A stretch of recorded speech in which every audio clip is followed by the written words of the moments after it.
higher education institutions, we have never been trained about it, right? So we don't plan our lecture delivery, we don't plan our curriculum delivery, and that is what we are expected to do here. So you have to write a descriptive answer of around 500 words here. So हम सोचेंगे कि हम 500 शब्दों में यहाँ पर क्या लिखेंगे. So how would you plan your curriculum delivery? You can ask questions. जब ऐसा सवाल आता है तो आप खुद से सवाल पूछिए. कौन से सवाल पूछने हैं आपको? You have to ask yourself few questions such as how, when, what, where.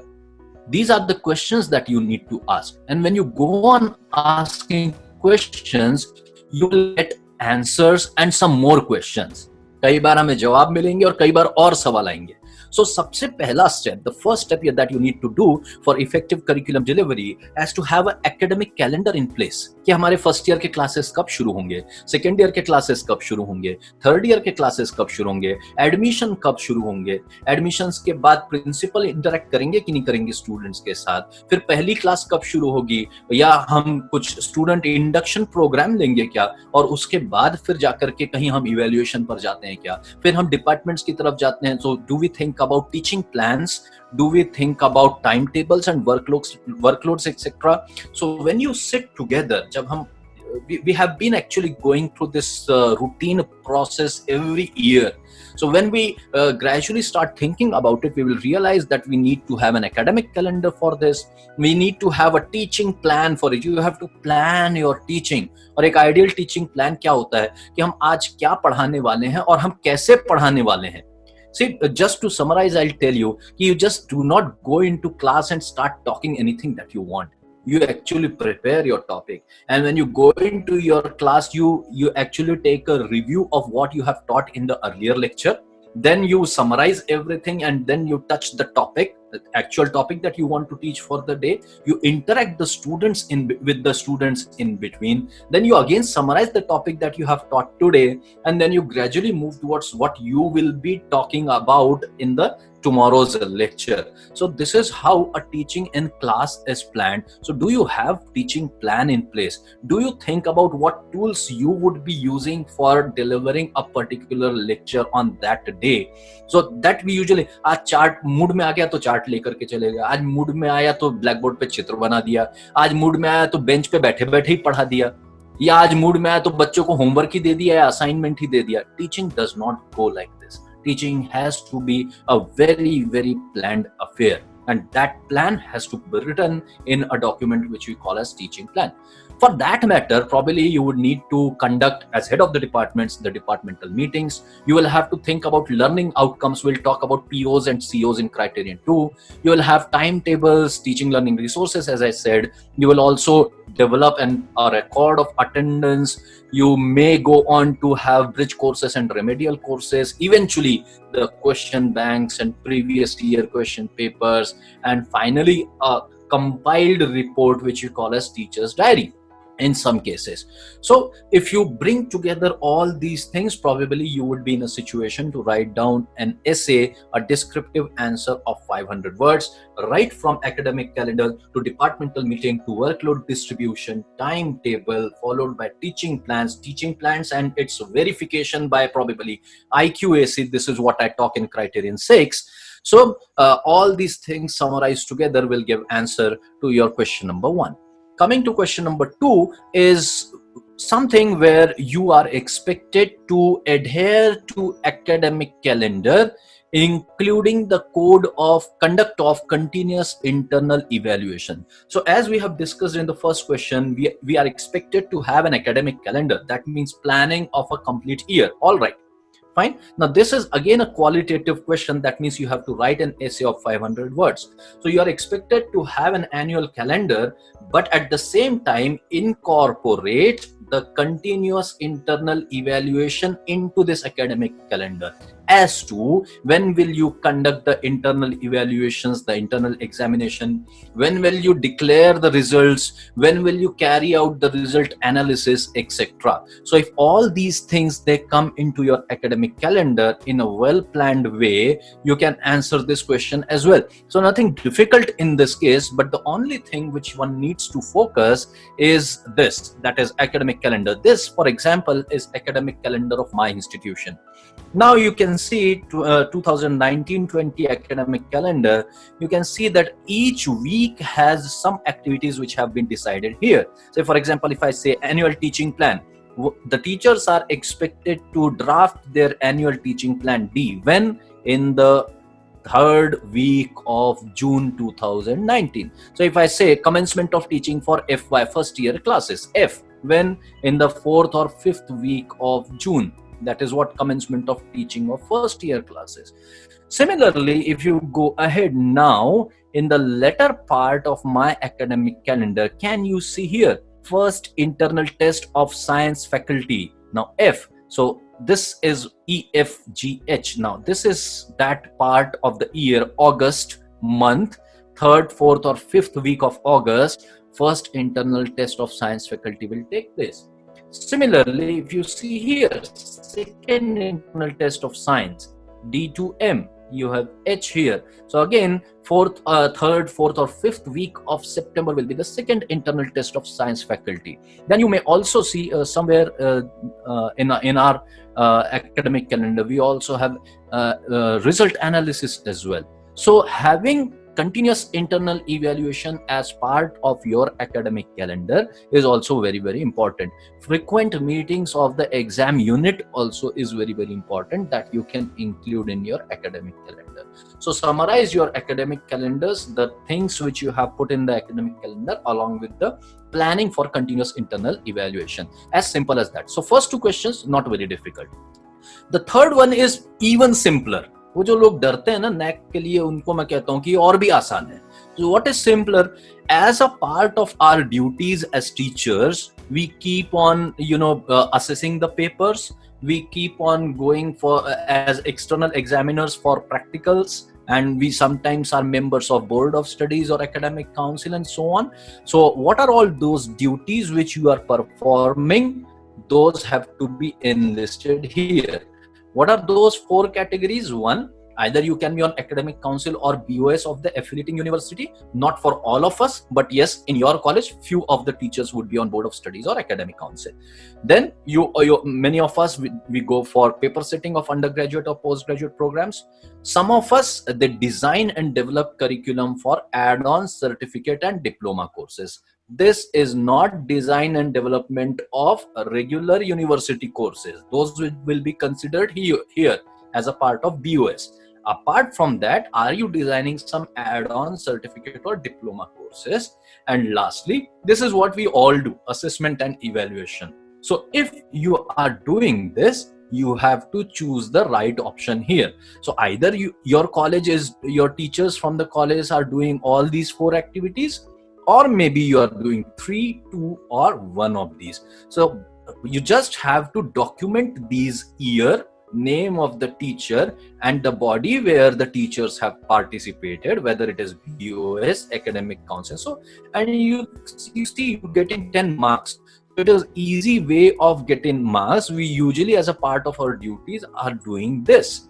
So what you require as an evidences are very, very important. So as soon as you say something, you have to, for quantitative metrics, upload these evidences on your institutional website, and if required on the NAAC portal. So what are the evidences which are expected here? A nomination letter from the university, a letter for the assessment that university asks you to join for question paper setting, etc., and a document which your college or affiliated university has given to you for design and development of curriculum of add-on courses or diploma courses. So any such letter And because you will have, say for example, my college, we are around 158 teachers, and many of us, roughly around say 80 teachers, we are on university duties. So DVV means data verification and validation. Dr. Hegde might have told you yesterday. So DVV people, they will ask to furnish the letters or documents of randomly selected teachers. So for example, in my institution, if I say that 80 teachers are taking part in such activities, so they will probably shortlist some 5 or 10 teachers and ask us to provide the documents related to those 5 or 10 teachers. So again, this is not a very, very difficult job. But we sometimes see that few of our teachers are on the board of studies or some other universities. So for that matter, NAAC has made it very, very clear where they say participation of the faculty in other than the affiliating university not to be included. So for example, if one of my teacher, in fact, the in-charge principal of my college, he is on the board of studies of Rajasthan University. So I will not count him as BOS of Rajasthan University. If he is there in SPPU, Savitribai Phule Pune University, then only he will be counted. So this has also been made very, very clear by NAAC. With this, we come down to the second broad area of Criterion 1. It carries weightage, slightly higher weightage of 33 questions, and all of them are quantitative. What are we talking about here? We are talking about academic flexibility. And what is academic flexibility? As you can see here, he is not fighting with COVID-19 and doing yoga. He is a student who is flexible to have different options. Can he go for arts? Can he go for commerce? Can he take up some add-on courses? Can he take up some certificate courses? Is he making use of choice-based credit system? Is he having some elective options as well? So this is what we are talking about in this key indicator. So as I said, as I talked about choice-based credit system, the first question for 10 marks which appears, and the people from Savitribai Phule Pune University, they must be delighted, because all the undergraduate courses that we are introducing now, they all are CBCS courses. So you get 100% courses with CBCS and 100% marks in this particular question. So they are simply asking about the number of programs which are having choice-based credit system, and number of programs which are having elective, that means allowing the options to be chosen from the various papers. So I'm sure in the present system we are having elective options, and with the system which has started last year at undergraduate level, Pune University people, they are having all CBCS programs. So you just have to find out, and total number of programs into 100 divide by total number of programs offered. So if you are having say for example 20 programs overall in your institution, and all those 20 programs are either CBCS or elective, so 20 upon 20 into 100 is equal to 100% courses. And good thing is, you can have CBCS or you can have elective. If you have both, fantastic. If you have even one of them, that is equally good. So there are 100% chances for you to get 10 out of 10 in this particular question, both being given equal weightage. चाहे आपके पास CBCS हो, चाहे आपके पास elective हो, चाहे आपके पास दोनों हो, दोनों में से एक भी नहीं है अगर, तो थोड़ी मुश्किल खड़ी हो सकती है, पर मुझे नहीं लगता ऐसे कोई कॉलेजेस होंगे जहां पर दोनों ही ऑप्शन नहीं होंगे.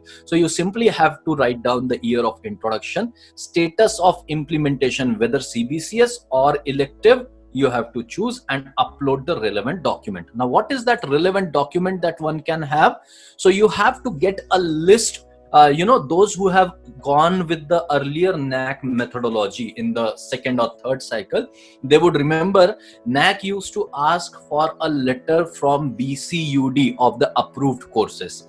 Similarly, now they are asking for a certified list of courses from the registrar of the affiliating university, mentioning whether these courses are under CBCS or elective course system. So even you need not take care of this question. You just have to get a letter from the university and upload it to the NAAC portal. And in support of that, if you can have BOS meetings or academic council meeting minutes where it has been mentioned as to these courses are CBCS, you can upload that letter also, a letter of university mentioning the implementation of CBCS, and so on.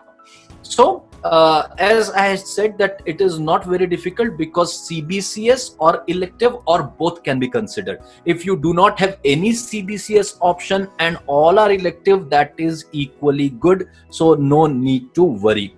If you have only CBCS, then details of the credit needs to be given. If you have elective system only, then list of electives offered needs to be given. And if you have CBCS as well as elective, then details of CBCS alone can be given. Details of electives need not be given. So this particular question is pretty easy, I'm sure. Now the next question in 1.2 is 122, where they ask you about the number of add-on / certificate programs offered during the last 5 years. Now you have to be careful about two things. One, what should be those add-on or certificate programs? कई लोगों को लगता है कि NAAC ने एक सवाल पूछा है कि हमारे यहाँ add-on certificate programs हैं या नहीं हैं, so they randomly choose some program and they start that particular program. और फिर उन्हें लगता है कि स्टूडेंट्स एडमिशन नहीं ले रहे हैं उस प्रोग्राम में, फिर वो जबरदस्ती करते हैं स्टूडेंट से कि नहीं, you have to get admission in this programme. So it is because that you did not do an exercise which is called as need assessment. आपको कोई भी प्रोग्राम शुरू करने से पहले एक नीड असेसमेंट करना पड़ता है कि हम कोई प्रोग्राम क्यों शुरू कर रहे हैं, उसकी सच में जरूरत है या नहीं है, वो आपकी लोकेलिटी से जुड़ा हुआ है या नहीं है. आपकी लोकेलिटी में उस प्रोग्राम की जरूरत होगी तो आप उसको शुरू कर सकते हैं. सो an add-on program or certificate program of contact hours more than 30 will be considered here. Very important point. So you have to design a program in such a way that it has 30 or more contact hours, number one. If a program is of duration of say 30, 35 or 40 contact hours, that means it does not run for a complete year. It only runs for a small period of time. So हम क्या कर सकते हैं कि एक ही programme को साल में 2 या 3 बार ले सकते हैं. So accordingly, the question that they ask is how many times that program has been offered in a year. For example, I conduct a soft skills and personality development program, a certificate course in soft skills and personality development. So ये 35 contact hours का या 40 contact hours का मैंने एक program run किया. साल में एक बार रन किया, साइंस फैकल्टी के लिए 50 स्टूडेंट हो गए, फिर दूसरा किया कॉमर्स फैकल्टी के लिए 50 स्टूडेंट हो गए, फिर तीसरा किया आर्ट्स फैकल्टी के लिए 50 हो गए. So 3 times I have organized this course and number of student is 150. This is the way you have to describe or give numbers for this particular question. Now, for evidence, what can you give? You can give the brochure of the program that you have designed or any other document. It can be a notice that has been circulated to the students, list of such programs, and then you have to name the programs, duration of the program, list of the students enrolled, what is the curriculum. You might be having the curriculum of that particular program, how the assessment of that program has been carried out. That also needs to be given to NAAC during the DVV, summary of each of the program. And as I said, make sure that this program duration is not less than 30 hours. Then important things that you have to remember again is avoid programs conducted under regular university curriculum. This certificate or add-on program should not be part of your university curriculum. 2, as I said, third time, that should not be less than 30 hours duration. So coming down to 1, 2, 3, this question is pretty simple. I will not go into the details. If you are conducting these add-on certificate programs, then you have to give them the percentage of students enrolled in this program for 5 years. Say I have given you an example of 150 students out of 5,000 students. So 150 in first year, say 200 in second year. I would be having many more certificates program. So add them divide by 5 and multiply by 100. This is what is expected here. So in first case, we are talking about how many such programs we are having, and here we are talking about number of such students who have been enrolled for add-on or certificate programs. But important thing here to note is subject related certificate or add-on programs. The programs need to be subject related. Many times we tend to design program which is not related to subject at all. So you have to take care that the program is related to the subject. Say for example, a department of zoology of your institution can conduct a certificate program in pathological practices, right? X-ray technician, something like that. All right, so it has to be subject related and get 10 marks. So more the number, more the marks, more number of students, number of. So two questions related together: name of the program, number of times it has been offered, number of the students enrolled, and number of students completing these add-on courses or certificate courses. With this, we come down to the penultimate key indicator of Criterion 1, which is curriculum enrichment. You have been provided with a curriculum by your affiliating university, but we feel that we want to enrich this curriculum, we want to add something more to this curriculum, and when you do it on your own, you have curriculum enrichment for which a weightage of 30 has been allotted. There are three questions: one is qualitative, two are quantitative. Now, how can you enrich your curriculum? By integrating cross-cutting issues relevant to professional ethics, gender, human values, environment and sustainability into curriculum. So, हमारे पास एक curriculum है, हमारे पास एक syllabus है जो university ने दिया है. इसके अलावा क्या हम कुछ add-on courses या certificate courses या teaching plan में कुछ changes करके, कुछ 0 lecture add करके या कोई programs introduce करके can we integrate cross-cutting issues? अब इस आंसर को बताने के लिए, because this is a qualitative question और हमें describe करना है what are your efforts to integrate cross-cutting issues such as ये professional ethics, gender, human values, environment, sustainability into the curriculum. तो हमें ये समझना important है कि what are the cross-cutting issues? So the possible cross-cutting issues are, these are the worldwide cross-cutting issues. If you all want, you can take a snapshot of this slide as well. कि वो cross-cutting issues क्या होने चाहिए? आप कल को college जाओगे और कल बोलोगे कि हमें ये values inculcate करना है, cross-cutting issues curriculum में डालना है, तो कोई भी पूछेगा cross-cutting issues कौन से हैं? So poverty, hunger, health, education, gender, sanitization, sustainability, inequalities, innovation, economic growth, renewable energy, aquatic life, that means biodiversity, peace, justice, collaboration, partnership.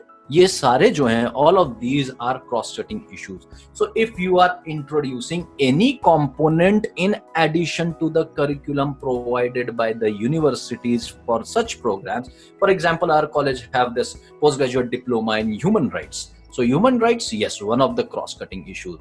Can you have a course in ethics in research? We were talking about professional ethics. So ethics in research. Can you have a course on gender equity, right? Can you have a course on environment management? You might be having one of the credits in your postgraduate studies as environment management. So can you take up all these things and involve it into cross-cutting issues?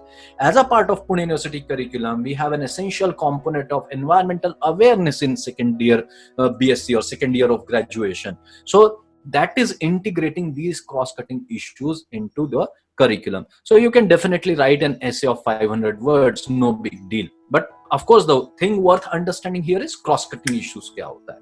Then this is something which is wrongly interpreted by many people, and I was actually witnessing this the other day, where people tend to call it as experimental learning. No, this is not experimental learning, this is experiential learning, right? So the quantitative question that they're asking is average percentage of courses that include experiential learning through project, fieldwork, internship during last 5 years. Now here there is one part which has to be taken care of that I will talk about later. But what do we mean by experiential learning is when students learn by experiencing something, right? Cooker गरम है, इसको हाथ मत लगाओ जल जाओगे. You can teach this in a classroom. Fantastic. You can make ICT tools for it. Fantastic. You can draw a picture of cooker. You can draw a picture of flame. Fantastic. But the student will not learn. Child will never learn until he touches that hot cooker and get himself burnt. बच्चा तब तक नहीं सीखेगा जब तक वो cooker को हाथ नहीं लगाएगा और उसके हाथ जलेगा नहीं, राइट? तो ऐसी चीजें डायग्राम बना करके नहीं आती, ऐसी चीजें ई कंटेंट बना करके नहीं आने वाली है. ये सारी चीजें एक्सपीरियंस से आती हैं. तो जब हम चीजें एक्सपीरियंस से और अनुभव से सीखते हैं तब हम उसको एक्सपीरियंशियल लर्निंग बोलते हैं, जो कई बार आप प्रोजेक्ट वर्क से सीखते हैं. 3 महीने का 6 महीने का इंटर्नशिप लेते हैं. I guess sir was talking about BVOC courses. Yes, people go for internship during the BVOC courses and then they learn what they're expected to do. Say for example, our students, we have that course in hospitality management and tourism. So people, they go to Le Méridien, Hotel Le Méridien. People, they go to Hotel Taj and they learn how to provide the hospitality and etc. So what is important here is you name the course, which includes experiential learning, details of experiential learning through project work as to what they have understood, and this table has been already given. So program code, program name has been given, name of the course is required, course code is required, year of offering, in which year that has been, name of the student who has studied on experiential learning, and a link to relevant document. Now what are those documents? One, you require the curriculum or syllabus of the course, because only the courses having project work, internship, etc. as per the affiliated university curriculum will be considered. So this project work, this internship, it has to be part of the curriculum prescribed by the university. आपने कहा कि नहीं, अभी NAAC ने पूछा है कि field work चाहिए तो सारे बच्चों को घुमाने लेगा कहीं पर. बोले हमारे 100% कोर्सेस में एक्सपीरियंशियल लर्निंग होता है, हम सबको ले जाते हैं फील्ड वर्क पे. नहीं, it has to be prescribed by the university curriculum. 1. 2. Documents showing the experiential learning through project work. Can you get certificates from, say for example, there's a BVOC course on dairy and agriculture in our college. So can I get certificates from that Rajhans dairy which is there in our vicinity, that students have visited and learned something over there, and the student has been awarded a certificate for completing that say project work in the Rajhans dairy or not? Or internship, if the student completes 6 months of internship at say NCL, some laboratory or some institute, then that certificate has to be uploaded. Nextly, minutes of the Board of Studies or Academic Council with approvals for these courses, especially in case of these BVOC courses or any certificate or add-on courses approved from the universities that you are having, where you have project works or field work as a part of it. Then, and for that matter, like again in case of BVOC, you have MOUs with industries. So we'll have to cite the MOUs as well. Now the courses that support experiential learning through project work, field work, etc., not prescribed by affiliating university, not to be included. So अगर आप 10 बार भी बोलते हैं हमने इसके लिए experiential learning किया, project work किया, if it is not there in the curriculum of university, it will not be accepted by the NAAC. And therefore, to certain extent, the answer to this question depends upon the curriculum given to you by your university. If unfortunately your university does not incorporate project work and internship into its curriculum, then it will be difficult for you. But fortunately for those colleges who have taken up BVOC courses, they get the approval of the BVOC curriculum from the university, and BVOC courses necessarily have internship and MOUs in them. So those colleges are well off. Going to 1.33 of this particular key indicator. Now this is a supplementary question to the earlier question where you have talked about project work, field work. So simply you have to give the percentage of the students who have taken up the project work, field work or internship as per the data given in 132. In 132, you have given the number of courses and programs. In 133, you have to give the percentage of students who are undertaking projects and fieldworks. So nothing much to describe here. However, there are certain points to be noted, which I have highlighted in red. One student involved in multiple fieldworks or internship will be counted once. वो एक ही student 10 बार जा रहा है तो उसको 10 नहीं गिनना है, एक स्टूडेंट को एक ही बार गिनना है. Secondly, internship completion certificate will be asked during the DVV. अगर आप बोलते हो कि स्टूडेंट ने कंप्लीट किया है कोर्स, तो इंटर्नशिप अगर कंप्लीट किया होगा तो उसका सर्टिफिकेट लगेगा. In case of field visit, mentioning objectives and outcomes of the field visit along with field visit report is needed. So field visit reports, field visits are often, बस में बैठे या ट्रेन में बैठे घूम करके आ गए, रामोजी फिल्म सिटी देखा और घर आए. तो फिल्म सिटी देखने तो नहीं गए थे, फील्ड विजिट करने गए थे. तो प्रोबेबली बॉटनी का स्टूडेंट होगा तो बायोडाइवर्सिटी देखने गया होगा. बायोडाइवर्सिटी देखा तो कितने प्लांट्स देखे, कैसे आइडेंटिफाई किया, टेक्सोनॉमिक आइडेंटिफिकेशन करने के बाद उसका एक रिपोर्ट बना करके सबमिट करेंगे. जूलॉजी का स्टूडेंट होगा तो अगर वाइल्ड लाइफ बायोडाइवर्सिटी देखने गया होगा तो वो रिपोर्ट लिखेगा. अगर किसी लैब में कुछ जाकर के स्टडी करने गया होगा तो वो रिपोर्ट लिखेगा. That report has to be submitted, and as I have said, this data has to match with the data which you have given in the earlier question. 132, you have given the number of programs and courses with project works, internship, etc. 133, you are giving the details of the students with the number of student and percentage of the students. And with this, we come down to the last part of this key indicator and this criterion, that is for feedback system. यहाँ पर भी बहुत सारे experts, बहुत सारे IQAC coordinators और बड़े बड़े लोग एक मेजर गलती करते हैं. सारा कुछ हो जाता है, कहते हैं हिंदी में, कहते हैं अगर हिंदी भाषी कोई सुन रहा हो तो रामायण हो गई और पूछते हैं सीता किसका बाप था. सीता किसी का बाप नहीं था, सीता बीवी थी राम जी की. तो लेकिन वो सवाल उल्टे पुल्टे होते हैं. वैसे ही यहाँ पर जरा गड़बड़ हो जाती है. पूरा नैक मैनुअल पढ़ लेते हैं, 4 दिन का वर्कशॉप हो जाता है, फिर वो पूछते हैं फीडबैक ऑफ क्या था ये. फर्स्ट क्राइटेरियन में जो फीडबैक है वो टीचर्स के बारे में लेना है या किसके बारे में लेना है. This is criterion 1. We are talking about curriculum, so feedback has to be about curriculum only. एक भी सवाल नहीं रहेगा इसमें कि टीचर कैसे पढ़ाता है. The questions would be pertaining to the inclusions of the curriculum only, how you can revise your curriculum, right? So 20 marks weightage, 2 questions, very simple questions. All of them, both of them are quantitative ones, but it requires a lot of planning. Questions बहुत आसान है, क्या करना है ये भी बहुत आसान है, पर प्लानिंग बहुत लगता है, वो भी मैं आपको बता दूंगा. It is very very easy to understand. पहला क्वेश्चन है कि क्या आपका इंस्टीट्यूशन सारे स्टेक होल्डर्स से, जो स्टेक होल्डर्स नीचे दिए हैं, उनसे सिलेबस के बारे में और उसके ट्रांजैक्शन के बारे में फीडबैक लेता है या नहीं लेता है. कौन से stakeholders, what are those stakeholders? 1 is students, 2nd is teacher, 3rd is employer, 4th is alumni. So हम तो बड़ी महारत हासिल है हमको, हम तो 4थे साल 5वें साल में चारों के फीडबैक फॉर्म बनाएंगे और नैक को दे देंगे, देखो हमने सबसे लिए फीडबैक. तो second question that will come up will be difficult for you. So आप नैक को बेवकूफ बनाने में मत जाइए, और आप ये रेगुलरली अगर प्रैक्टिस करते हैं तो it will be fruitful.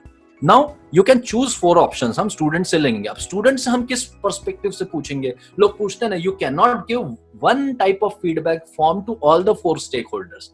All these 4 stakeholders will have different kind of forms because they are at different level of higher education system. तो स्टूडेंट से आप पूछेंगे कि कौन सा टॉपिक आपको मुश्किल लगा, कौन सा टॉपिक आपको आसान लगा, कौन सा टॉपिक समझने में दिक्कत जाती है, कौन सा टॉपिक आपको लगता है कि ये सिलेबस में से निकाल देना चाहिए, कौन सा टॉपिक आपको लगता है कि सिलेबस में ऐड करना चाहिए. These are all the questions that you can ask to the student. Similarly, you can also ask these questions to teachers, that what are those topics that you want to include in the curriculum, what are those topics that you want to modify in the curriculum.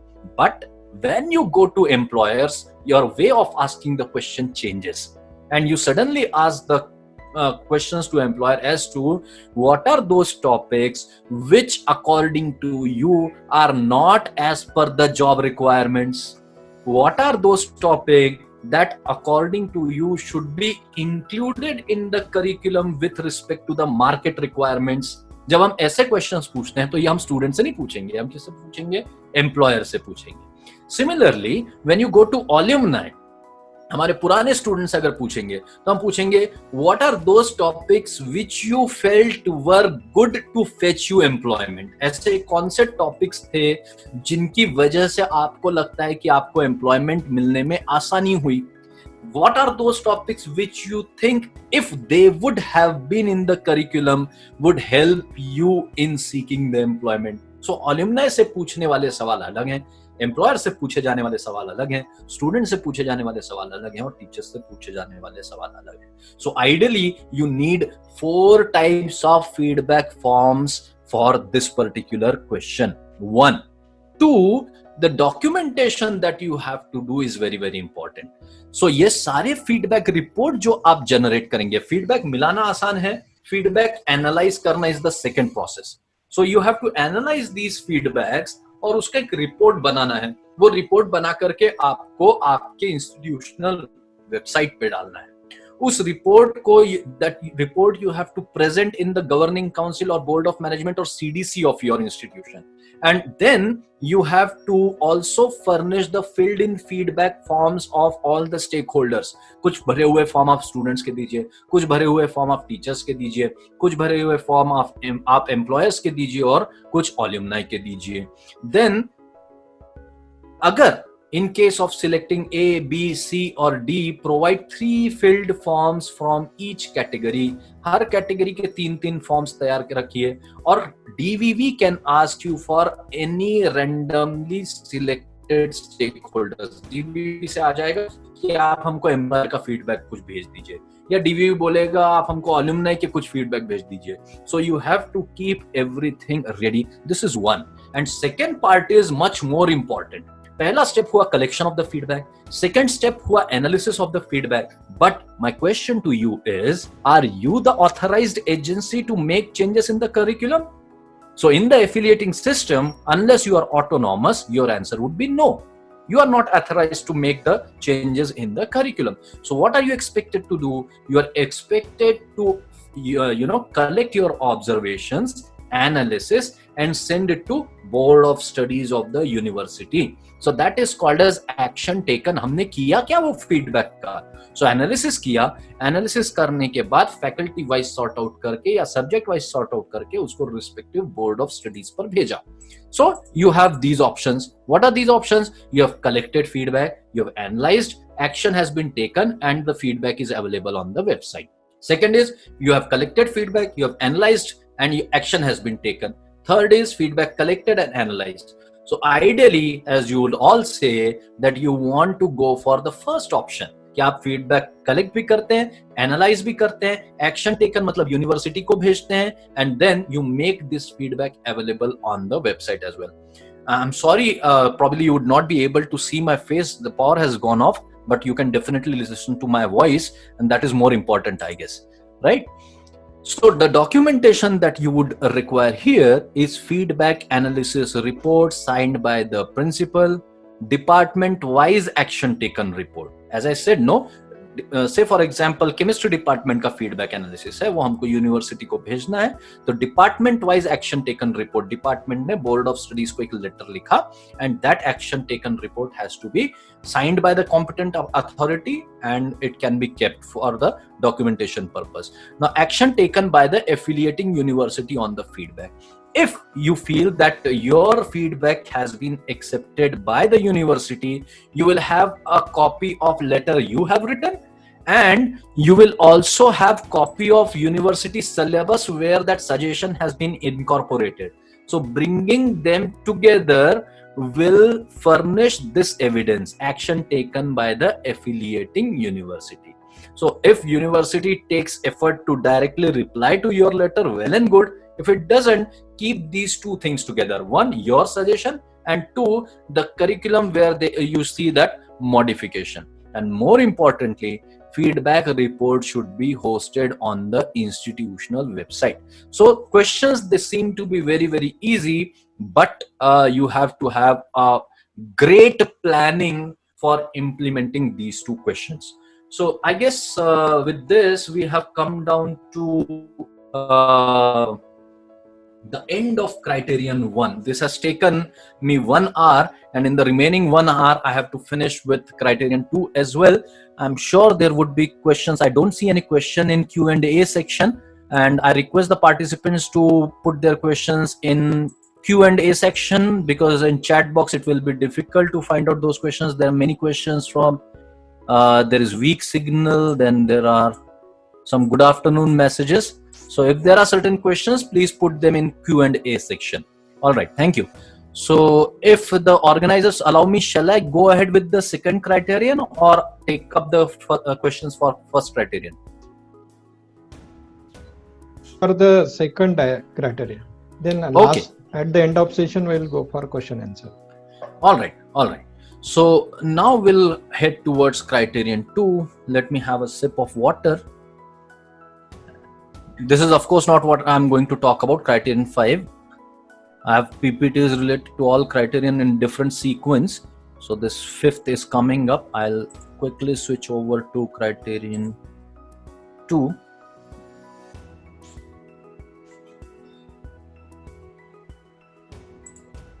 Give me a second.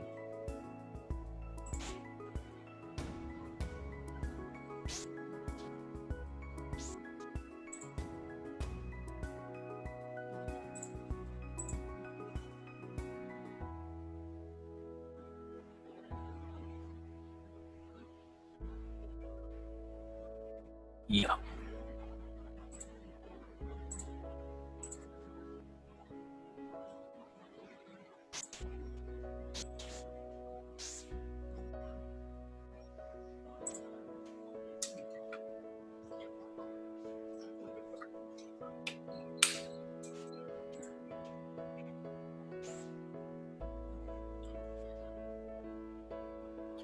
Yeah, is it visible, Ambekar sir?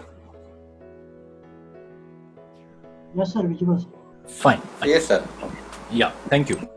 So now we are heading towards Criterion 2, a very important one carrying 350 marks. But again, I'll tell you that earlier it used to be a very, very big criterion. People used to be afraid of it. And I don't think there is anything to be afraid of this particular criterion. Criterion 2, the name has remained like that, only teaching, learning and evaluation. So there are 3 components: teaching, learning and evaluation. Before I go ahead, there is a disclaimer. हम कई बार भूल जाते हैं. We all teachers, we tend to forget there are 2 processes. One is teaching and another is learning. हम सिर्फ आज तक बहुत जनरली यही बोलते हैं कि हम टीचिंग करते हैं, हम टीचिंग करते हैं, पर जो हमें करना चाहिए वो हम अक्सर भूल जाते हैं कि लर्निंग हो रहा है या नहीं हो रहा है. That is very, very important. So today we'll not only focus on teaching, we'll also focus on learning. Now, as I said, this criterion carries 350 marks, 7 key indicators, broad areas. अब मतलब समझ में आने लगा होगा कि key indicators means what? There were 4 key indicators in criterion 1, 4 broad areas. There are 7 key indicators in criterion 2, 7 broad areas. Total 16 metrics means 16 questions. 7 qualitative and 9 quantitative ones. So what are these? So अब 350 marks का अगर criterion है तो weightage भी आप obviously देखो, सारे की इंडिकेटर्स को कितना भरकर वेटेज दिया है. तो पहले तो हम देख रहे थे 10-10 मार्क्स के वेटेज आ रहे थे. अब यहाँ पर वेटेज कितना, 40, 50, 50, 60, 30, 60, 60. But the good thing is, look at the qualitative questions. There are 7 qualitative questions. So कई सारी चीजें तो ऐसी हैं जो बहुत आसान हैं. There's nothing to be afraid of it. So student enrollment and profile, ये automatically हर कॉलेज में होता रहता है. Catering to student diversity, teaching learning process, teaching profile, evaluation process, student performance and learning outcomes is something where you need to give it a thought. Student satisfaction survey, ये तो आप बच्चों को क्या दे रहे हैं और बच्चे उस दिन NAAC को क्या बताएंगे उसके ऊपर डिपेंड करता है. So 120 is something that you need to worry of. बाकी अदरवाइज आपके पास सब कुछ पहले से ही होता है और जो आपके पास इतने सालों से वो आपको बताना है. Let us see what is 2.1. Student enrollment and profile. So weightage of 40 marks, 2 questions, both of them are quantitative, very easy one. मैं तो ज्यादा इसमें कुछ बताता भी नहीं हूँ. 211, it is a quantitative question and it asks about average enrollment percentage. Average enrollment percentage. with the university guidelines, with the state government guidelines, you have been allotted certain number of seats for a particular program. हमारे पास कुछ एक 160 120 seats allot किए हुए हैं हर course के लिए. So that is number of allotted seats, and how many students get admitted to that particular course, उसका percentage निकालना is answer to the first question. Earlier manual, जो NAAC का पुराना मैनुअल था, उसमें एक सिमिलर क्वेश्चन होता था, demand ratio. Demand ratio was like कि आपके किसी कोर्स के लिए कितनी डिमांड है स्टूडेंट्स में. तो 20 मार्क्स का एक बड़ा सिंपल क्वेश्चन है, total number of sanction seats आपके एक्स प्रोग्राम के लिए या आपके इंस्टीट्यूशन के लिए टोटल सैंक्शन सीट्स कितने हैं और कितने स्टूडेंट्स का एडमिशन हुआ है.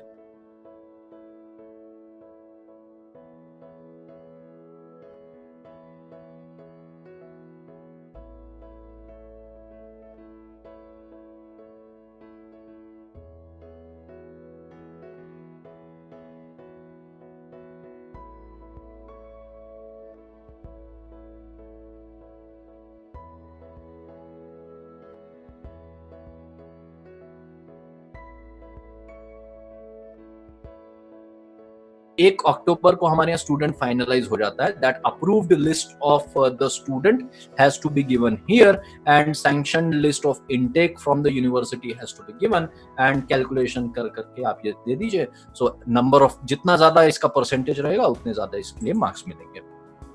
Question 2 is also very very simple. It is whether your institution is filling the seats as per the reservation norms that have been provided by the state government or the central government. So here you have to take care that state government ने जो categories assign की है सिर्फ उन्हीं category के बारे में बात कीजिए. For example, in Maharashtra we have SEBC now, so you have to include SEBC also here.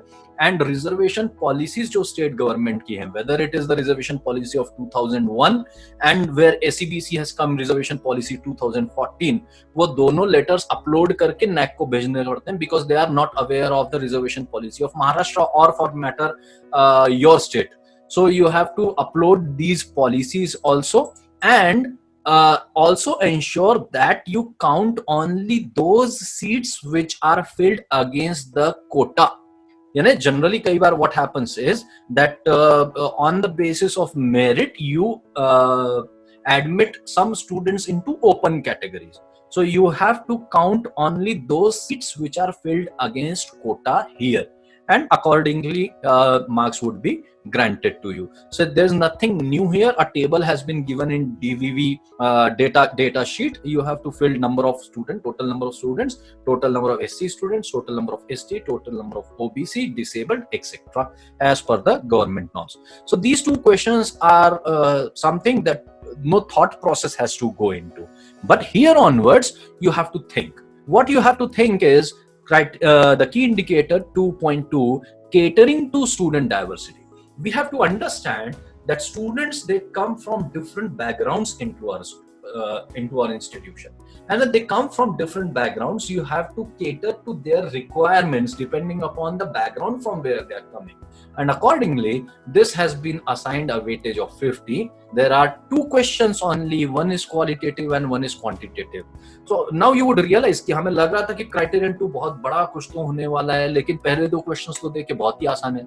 दूसरा 2.2 देख रहा है, 50 मार्क्स का दो ही क्वेश्चन है, तो कम काम करके ज्यादा मार्क्स मिलने वाला ये क्राइटेरियन है, depending upon if you are working consistently.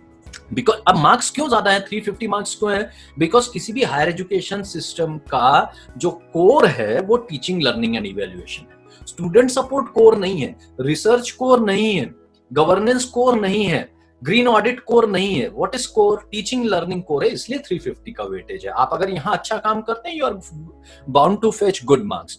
So this is an ideological question that you have to understand now. Qualitative question, the institution assesses the learning level of the students.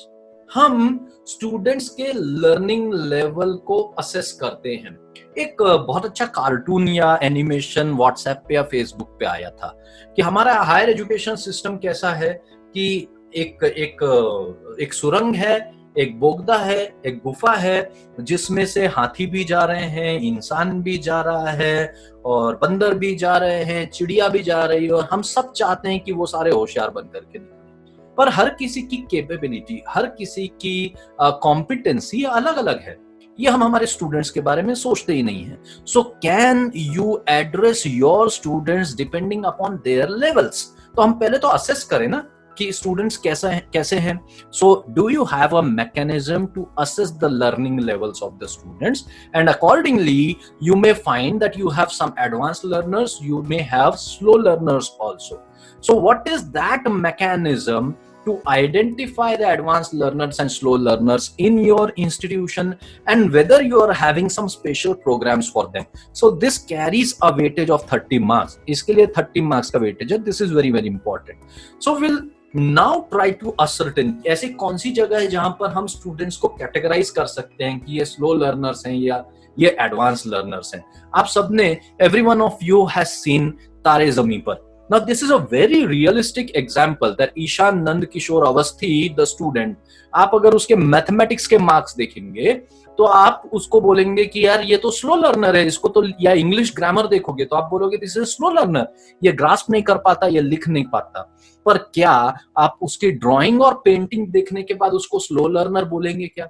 वो तो आपसे अच्छी drawing करता है. Then you would categorize him as advanced learners. Right. So slow learner और advance learner हम कैसे decide करेंगे? So for that you have to think about various ways of ascertaining whether the student is advance learner और slow learner. तो हम पहले entry level marks देख लें. क्या शायद FY में जब आ रहा होगा, फर्स्ट ईयर में आ रहा होगा, तो हम उसके 12th के मार्क्स देख लेंगे. फिर प्रॉब्लम सेट्स डिजाइन करेंगे क्योंकि प्रॉब्लम्स अलग अलग तरीके के होते हैं. Again going back to Bloom's technology, talking about the B.Ed and M.Ed curriculum that they people have, the kind of training that they have, उसमें हम एनालिटिकल क्वेश्चंस होते हैं, क्रिटिकल थिंकिंग के क्वेश्चंस होते हैं. तो अलग अलग क्वेश्चन को एड्रेस करने की अलग अलग कैपेबिलिटी स्टूडेंट में होती है. शायद if you ask some student to answer in the way of drawing something, that probably he would describe it well. Some students are good at calculation, some students are good at writing paragraph, some students they are good in answering questions orally, but लिखने को बोलो तो spelling mistakes हो जाते हैं. तो हम problem sets, problems अलग अलग तरीके के देख करके हम जज कर सकते हैं कि whether the students are slow learners और एडवांस लर्नर. हम कॉम्प्रिहेंशन उनका मेजर करके देख सकते हैं, नॉलेज मेजर करके देख सकते हैं, एप्लीकेशन मेजर करके देख सकते हैं कि चलिए हमने एडिशन सिखा दिया, आप एडिशन करके दिखाइए. 4 बॉल दे दिए और 2 बॉल उसमें और दे दिए, तो बोलिए कितने बॉल्स हो गए. सो एप्लीकेशन हो गया. इवैल्यूएशन करके देख सकते हैं, यानी मार्क्स के on the basis of marks we can decide whether a learner is slow learner or advanced learner. And there this role of एक क्वेश्चन आने वाला है आगे जिसमें हम मेंटर और मेंटी के बारे में बात करेंगे. So role of mentor it becomes very very important. Again मैं तारे ज़मीं पर का एग्जांपल दे रहा हूँ. तारे ज़मीं पर में Aamir Khan was though a drawing teacher or an arts teacher, but उसने उसकी एबिलिटीज इंक्रीज करी इंग्लिश में भी because he could sense what were those areas where the student was lacking. Right? So mentor का काम ही होता है कि वो assess करे कि कहाँ पर गड़बड़ है. As a teacher we should have that vision. As a teacher we should have that eye. और फिर अगर हम ये पता कर लें तो you have to organize special programs for them. और ये स्पेशल प्रोग्राम्स हम बहुत टिपिकली हमेशा लिख देते हैं रेमेडियल कोचिंग. तो रेमेडियल कोचिंग मतलब क्या है कि 4 क्लास अलग से ले लिए, फिर से वही चीज पढ़ा दी और एक टेस्ट ले ली और बोल दिया कि रेमेडियल कोचिंग हो गया. नहीं, that is not remedial teaching. Remedial teaching is something which focuses specifically for that student. सारे स्टूडेंट एक जैसे नहीं है तो उनके प्रॉब्लम्स भी एक जैसे नहीं है.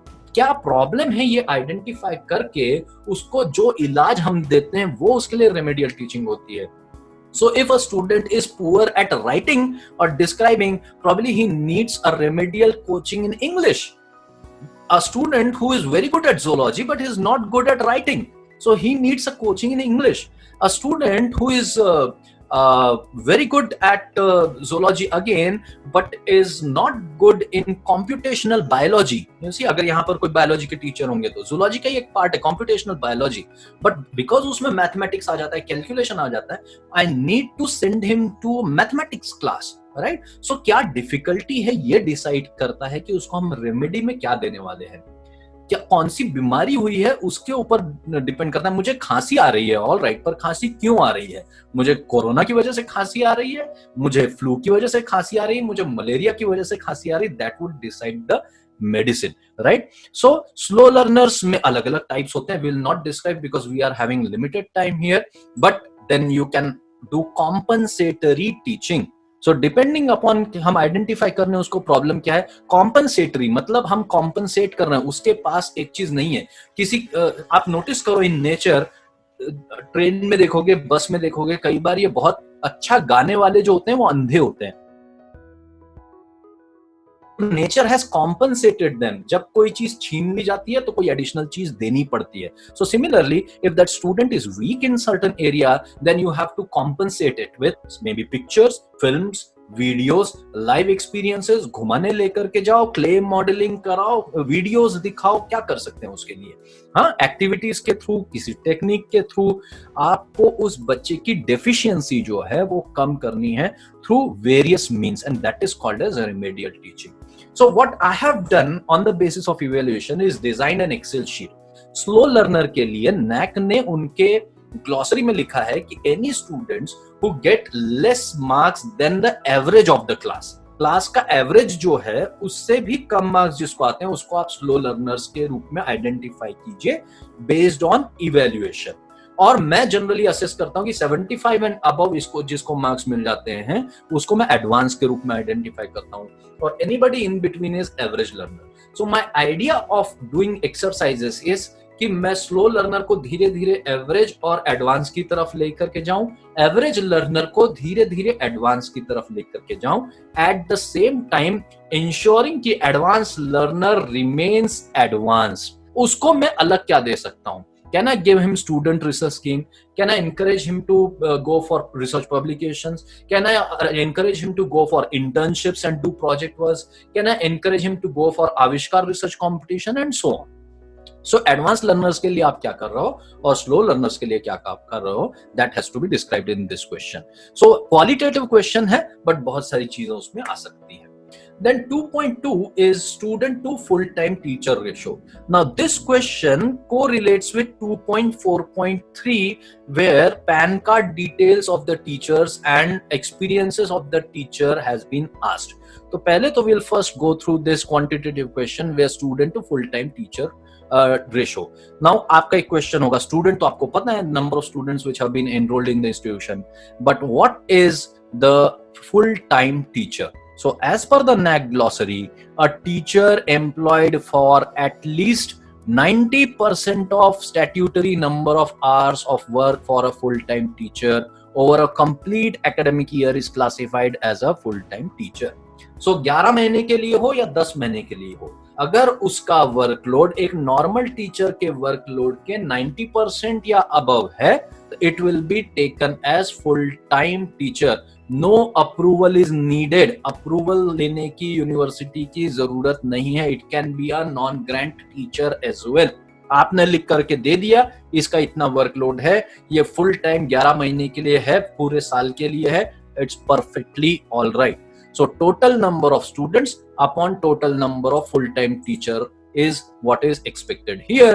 So you just have to give certified list of full-time teachers along with departmental affiliation. Principal sign करके दे दे हमारे full-time teachers हैं, and that's it. आपको जैसा आपका रेशियो रहेगा उस हिसाब से आपको नंबर मिल जाएंगे. But how this question correlates with question 2.4.3 is we'll go to 2.4.3 here. Here the teachers list given in 2.2.3 should match with 2.4.3 here. Here they're asking about the full-time teacher's name, PAN, designation, year of appointment, name of the department, etc. So 2.2.2 and 2.4.3 they should match. Right. Now going to next question. And this takes you to third key indicator of Criterion 2, which is teaching learning process, a very, very important area of our higher education system. Teaching learning की actual process कैसी हो रही है? I have given a quotation here. Teaching and learning is a collaborative process. The problem with Zoom, the problem with this webinar system is I cannot see the faces of the participants, and because I cannot see the faces of participants, I do not know whether the people are sleeping, whether people are enjoying, or they are just sitting idle, right? So teaching and learning, and as soon as I said this, Shenge sir started his video, and I'm sure that people are listening to me. Shenge sir and Ambekar sir, they are smiling, right? But I cannot see those 199 or 200 participants who are listening to me, right? So teaching and learning, they happen simultaneously. कई बार हम जब class में जाते हैं तो हम पढ़ाना शुरू कर देते हैं, irrespective of what, whether students पीछे सो रहे हैं, जाग रहे हैं, बात कर रहे हैं, झगड़ रहे हैं, क्या कर रहे हैं, वो मोबाइल पे कई बार मैसेज भी करते रहते हैं. There was one teacher of mine and she used to come to the classroom, started writing on the blackboard. पीछे एक लड़की बैठ करके डिब्बा लंच खाती रहती थी, और जब लेक्चर हो जाता था तब तक भी टीचर को पता ही नहीं होता था कि पीछे बच्चे क्या कर रहे हैं. So learning has to take place simultaneously when you are teaching. और अगर learning नहीं हो रही है, मतलब student सीख नहीं रहा है, तो there is no point. अगर 199, 200 odd people, 232 people, no participants, if they are waiting for me to get done with this presentation, so my teaching is useless. अगर 232 लोग अब सोच रहे हैं कि 5 कब बजे और हम उठ करके चले जाएं, तो मेरा टीचिंग का कोई फायदा नहीं है, क्योंकि लर्निंग नहीं हो रहा है. और अगर 5 बजे आप में से कुछ लोग मुझसे सवाल पूछते हैं, या मैं आपसे कुछ सवाल पूछूं और आप बताते हैं हाँ सर वो 243 में था, वो मुझे पता है, या पीओस सीओस क्या है मुझे समझ में आ गया है, then I would say yes, learning is taking place. So teaching and learning are collaborative, they go hand in hand. ये कल से या जब कभी भी आप क्लास में जाएंगे, ऑनलाइन भी टीच करेंगे, तब आप ध्यान में रखिए. ई कंटेंट बनाएंगे तो भी स्टूडेंट को ध्यान में रख करके बनाइए. मैं कितना फ्लैशी हूं, मैं कितना अच्छा डिजाइन कर रहा हूं, it is not important. Student को वो समझ में आएगा या नहीं आएगा, that is very very important, and then learning will take place. So weightage of 50, total metrics, that means questions, only 2, qualitative, there's something which is wrong here. Qualitatives are 2, quantitative is 1. So first question is 2, 3, 1. Again we come down to experiential, participative learning, problem solving methodologies for enhancing learning experience. कई बार ये सवाल पूछते हैं teachers से, और teachers कई बार ये complain करते हैं कि स्टूडेंट्स तो हमसे ज्यादा जानते हैं, स्टूडेंट्स को तो आजकल सब कुछ इंटरनेट पे अवेलेबल होता है, फिर वो हमारी क्लास में क्यों आएंगे, राइट? अगर स्टूडेंट्स को सब समझ में आ जाता तो स्कूल्स और कॉलेजेस होते नहीं. कई जगह ऐसी होती है, कई चीजें ऐसी होती हैं जहां पर स्टूडेंट्स को टीचर की जरूरत पड़ती ही है. और अगर आपके क्लास में स्टूडेंट्स नहीं आते तो ये स्टूडेंट्स की गलती नहीं है, आपकी क्लास में उसको ऐसा कुछ मिल ही नहीं रहा कि वो आपकी क्लास में आए. As simple as that. If a student does not turn up in your class, it is not the fault of the student. It is probably your fault that students, they do not turn up in your class, right? So you have to introduce student-centric methods. The whole philosophy of education has changed now. Earlier it used to be the teacher centric method. पहले हमारा education teacher centric होता था. Now it has become student centric, where teacher is at the periphery of the system. अब teacher periphery पे है, बाहर है, और स्टूडेंट बीच में है. तो स्टूडेंट बीच में होने के बाद टीचर है, then there is library, then there is collaboration, then there are friends, there are other institution. तो सब जगह से वो ज्ञान मिला रहा है, उसको सब जगहों से ज्ञान मिल रहा है. सो हमारे ऊपर केंद्रित नहीं है, टीचिंग स्टूडेंट के ऊपर केंद्रित है. और इसके लिए it is very important that you introduce experiential learning, participative learning and problem solving methodologies for enhancing learning experiences. तो आप पूछोगे मुझसे कि सर ये क्या होंगे, एक्सपीरियंशियल लर्निंग क्या होगा? So we have talked about experiential learning, no, project works, field works, internship etcetera. So field works, on job training, these are of course the experiential learning. But what is participative learning? Role play कर सकते हैं क्या आप? Literature में, humanities में कई बार काम आ सकता है. For example that mock parliament that people of politics do is nothing but a role play. आप संसद के जैसा एक सेटअप तैयार करते हो, आप संसद के जैसी सिचुएशन क्रिएट करते हो. कोई सभापति हो जाता है, कोई अध्यक्ष हो जाता है, कोई विरोधी पार्टी का अध्यक्ष हो जाता है, so on. So role play जब आप इंट्रोड्यूस करते हो तो बच्चों को ज्यादा समझ में आता है. इंडस्ट्रियल विजिट्स हो गए, I have talked about mock parliament. Socio economic survey, for example specifically in the fields of economics and commerce, जब हम जीएसटी के बारे में बात करते हैं, हम इन्फ्लेशन के बारे में बात करते हैं, हम कॉमर्स के केस में हम टीडीएस के बारे में बात करते हैं, क्या बच्चे बाहर जाकर के सोशियो इकोनॉमिक सर्वे कंडक्ट करके ये सारी चीजें असेस नहीं कर सकते हैं क्या? If they can do it, और you can do it through research on also, with you can do it through peer teaching जिसको हम सेमिनार कहते हैं, or active learning or group work where we make one of the student advanced learner as the group leader and surround him with 5 or 6 average or slow learners who would make a group, and peer learning would take place. One of them will behave like a teacher and other would learn, and then gradually you would shift the roles. So cooperative or collaborative learning where there is one topic which has been given to a group of students and then subtopics are being collected by all other students and they bring about and do one exercise together. आप वो 6 लड़कों को आकर के class में बोलते हैं कि आज आप सब मिलकर के एक टॉपिक डिस्क्राइब करो पूरी क्लास के सामने.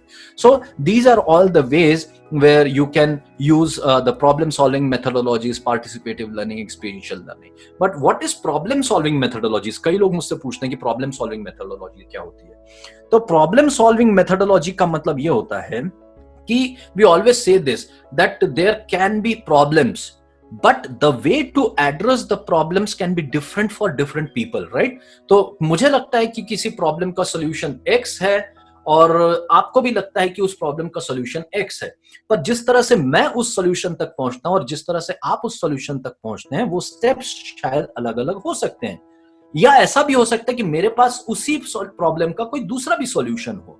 सो ये स्टूडेंट्स की क्रिएटिविटी, एनालिटिकल स्किल्स को एनकरेज करने के लिए होता है. When you are encouraging these abilities, what you do is you give set of problems to the students and try to make them understand the situation, allow them to do brainstorming and define different strategies. आप अलग अलग strategies define करने के लिए उनको encourage करते हो so that they reach to a solution, and then you choose one good strategies which is the possible answer or which is the possible solution accepted by all. So problem एक हो सकता है. For example आपके पास एक problem हो सकता है ना, हम ई कंटेंट कौन सा बनाएं या ई कंटेंट कैसे बनाएं. हम जूम से ई कंटेंट बनाएं, ओबीएस से ई कंटेंट बनाएं, हम स्क्रीन कास्टिफाई से ई कंटेंट बनाएं, हम गूगल क्लासरूम यूज करें या हम कैनवास एलएमएस यूज करें. You have so many options, right? So you have problem कि हम इसमें से कौन सा choose करें. So you probably your institution will have a strategy and depending upon the strategy you will reach a solution. So this is problem solving strategy which requires brainstorming multiple strategies and choosing the best possible strategy under your circumstances. So ऐसे कुछ questions हम दे सकते हैं. For example chemistry people कि हमें concentration of a unknown substance determine करना है. So can we determine it by chemical reaction, can we determine through it through some enzyme, can we determine through chromatography, can we determine it through electrophoresis, can we determine it through colorimetry और spectrophotometry. So different options, which one is the best for you, which one gives you the best results. This can work for chemistry students, right? So then you come down to this question which was difficult couple of months back but now has become very very easy. 232 qualitative questions. Teacher, use ICT enabled tools for effective teaching and learning. तो अब तो मुझे ऐसा लगता है कि यहाँ पर वो जो how many 230 participants हैं, ये 2 महीने में तो हर ही चीज यूज कर ली होगी आपने. वर्चुअल कम्युनिकेशन के सारे platform, Microsoft team, Zoom, Google meet and what not. अभी तो मैं एक और कल पंजाब में एक टॉक है मेरा, तो वहां पर एक दूसरा मुझे प्लेटफॉर्म बताया, I have to deliver a talk over there on different platform all together. So you have used smart boards, आप पहले यूज कर ही रहे थे, लेकिन now you are acquainted with LMS, Learning Management System, Google Classroom है, Canvas है, Moodle है. evaluation is coming, and the video lectures are coming all together, quiz, assessments, assignments, everything coming at one place. So Google Classroom is one such LMS. Internet supported learning that we are doing through Zoom and many other platforms. Then you have open educational resources, ये चाहे आप बायजूस बोल लो, वेदांतु बोल लो, ऐसे बहुत सारे हैं, blogs हैं बहुत सारे. सो OBS सीख लिया है हम लोगों ने, हम माइंड मैप्स बनाने लगे हैं, काफी सारी चीजें, हम वीडियो एडिटिंग करने लगे हैं. हमारे यहाँ अभी स्टूडियोज भी सेटअप हो जाएंगे बहुत सारे इंस्टीट्यूशंस में. So we are having all these things. You just have to narrate in 500 words about these, that yes, your teachers are using it. और एक अच्छा सा रिपोजिटरी बनाइए आपकी इंस्टीट्यूशनल वेबसाइट पे, and upload all these educational stuff that you have been designing on the institutional website to prove that you have been using it. So 15 marks for this particular question. Coming down to very important question 233, a quantitative question where it asks about the mentor-mentee ratio of mentor to students for academic and other related issues. So here you are talking about two things. One is mentor and another is mentee. Mentee is the student whom you would be counseling for academic and other socio academic purposes, right? So mentee is essentially a student and mentor is a teacher. Now, an ideal ratio for mentor to mentee is 1:30. You should have 30 students behind each mentor, but it may not always be possible, specifically in case of, say, faculties such as commerce. No need to worry. All right.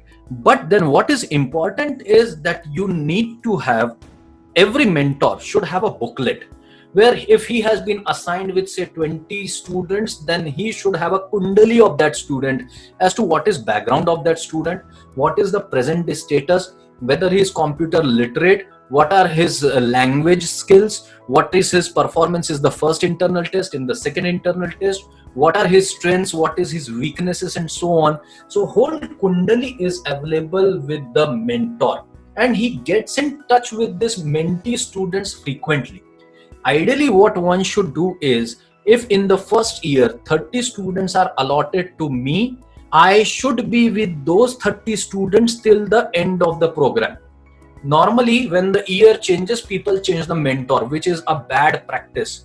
So if I have been assigned 30 students in first year, then those 30 students should continue with me till the end of the program. और उनका सर्वे सर्वा मैं हो जाता हूँ, सारी चीजें मैं देखता हूँ उसका, whether he is passing, whether he is failing, what is his performance, what are those subjects where he is weak, and I meet him often, probably every second Saturday of the month. So I make a schedule कि इस Saturday को इतने student से मिलना है, उसके 2 Saturday बाद इतने स्टूडेंट से मिलना है. So what essentially you are expected here to do is, how many mentors and how many mentee, number one. So that ratio will come, and you have to give the copies of the notices that you have circulated amongst the students regarding this mentor-mentee system in your institution. You have to provide the list of the mentor teacher, provide the list of the number of the students enrolled behind every mentor teacher, right? So in our institution, we have devised a booklet like what I have told you, where each thing of that student is recorded with the mentor teacher, and every time the mentee visits the mentor, both of them they signed that document with date and time कि आज इतने बजे mentor को mentee मिला, ये problem discuss हुआ, mentor ने suggest किया.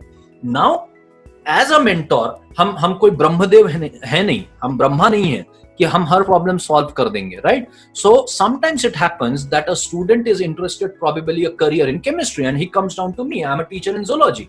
So I would say that you are advised to meet XYZ teacher of chemistry department. It is just like if I'm a general physician and a problem comes with a patient comes with a problem of chest, so I tell them go and refer a cardiologist. So if a student comes to me, he is my mentee, I am his mentor, and he comes to me asking about career opportunities in chemistry, I refer him to a teacher in chemistry department. This is the responsibility of a mentor teacher. If a student comes to me and tells me something about his family problem, then it is my responsibility to go and talk to his parents and record it into that book. So that record should also be kept with the institution. Coming to the fourth key indicator, and this fourth key indicator, it talks about the teacher profile and quality. Now this is very, very important because it talks about the competency of the whole system. So it carries a weightage of 60, has 3 questions, and all of them are quantitative. And what are the qualities of the teacher? So is your teacher student-centric, his academic success, whether he can collaborate with the other teachers, his excellence in teaching, his knowledge cultivation, his support, and his encouragement to the students in case of achievements, etc. So these are the qualities of a teacher. So what is the percentage of full-time teachers against the sanctioned post? This is what we have dealt in question number 2.2.2. There we talked about student to full-time teacher ratio. So this is how it correlates. Here they are asking about those full-time teachers that you have given in 2.2.2. So you will have to furnish the appointment letters of these teachers with the PAN card details like you do in National Institutional Ranking Framework. And this also correlates with question 2.4.3, where they talk about the experience of the teacher. So if you go to 243, here they are talking about the average teaching experience of full-time teachers. So these 3 questions, 222, 242 and 243, they are interrelated. So going back to 222, here student to full-time teacher ratio, 243, here average teaching experience, and in the earlier slide they talk about the total number of average percentage of full-time teachers. So number of full-time teachers, number of sanctioned posts, their appointment letters and PAN card details is simply which is needed. Now this is another question 242 for 20 marks, where again you cannot do much. If you are having PhD teachers, that is good. If you are not having, you just cannot make them have PhD in 1 or 2 days or 1 or 2 years. So encourage as many teachers as possible to go for PhD and acquire doctorate. So simply you have to provide the number of full-time teachers with PhD. So the management, it may take care that even the non-grant teachers that they are appointing, you can have a look at if can you give 2,000-3,000 more salary to these teachers who are having PhD as their qualification, so that even on non-grant basis you have PhD teachers. So copies of PhD certificates of these teachers will be needed. There's nothing much to explain here. And here there is one point that I would like to make. In 243, you have to cite the average teaching experience of full-time teachers. But this teaching experience is not in other organizations. This teaching experience is in the institute only. In the institute only. Say for example, if we are talking about Mahatma Gandhi Vidyamandir Art Science College, Commerce College, Manmad, then how many years for which they are working in Mahatma Gandhi College, Manmad only will be counted here. If I am talking about Sangamner College, irrespective of whether I have taught at Modern College Ganesh in Pune, whether I have taught at Nagpur University, my experience at Sangamner College only will be counted. So name of the full-time teacher, PAN, designation, year of appointment, nature of appointment, whether temporary, permanent, etc. Don't worry about this temporary, because we are interested in full-time teacher, whether temporary or permanent, name of the department. What you will require is an experience certificate or appointment order. Only thing that you have to take care is experience in the same institution will be counted. So now coming down to the last 2 key indicators, important key indicators. 2.5 is evaluation process and reforms. So we have seen teaching, we have seen learning, and now it is time for the third one, evaluation processes and reforms. Again, this one is easy, carrying a weightage of 30. There are 2 qualitative questions only. Qualitative questions only. First question is, do you have a mechanism established for internal assessment which is transparent and robust in terms of frequency and mode? Now, do you understand this question? Internal assessment, that means the assessment that we do, not the university assessment. 1. Second, whether it is transparent. Transparent का मतलब paper leak करना नहीं है, transparent का मतलब paper question paper पहले बता देना है, क्वेश्चन बैंक देना नहीं है। ट्रांसपेरेंट का मतलब है कि if you evaluate, students can get access to the assessed answer sheet, student can get the Xerox copy of the evaluated answer sheets, student can get access to the mark list that is displayed on the notice board. And robust means kadak. At the same time, you have to ensure that the whole system is very very strict.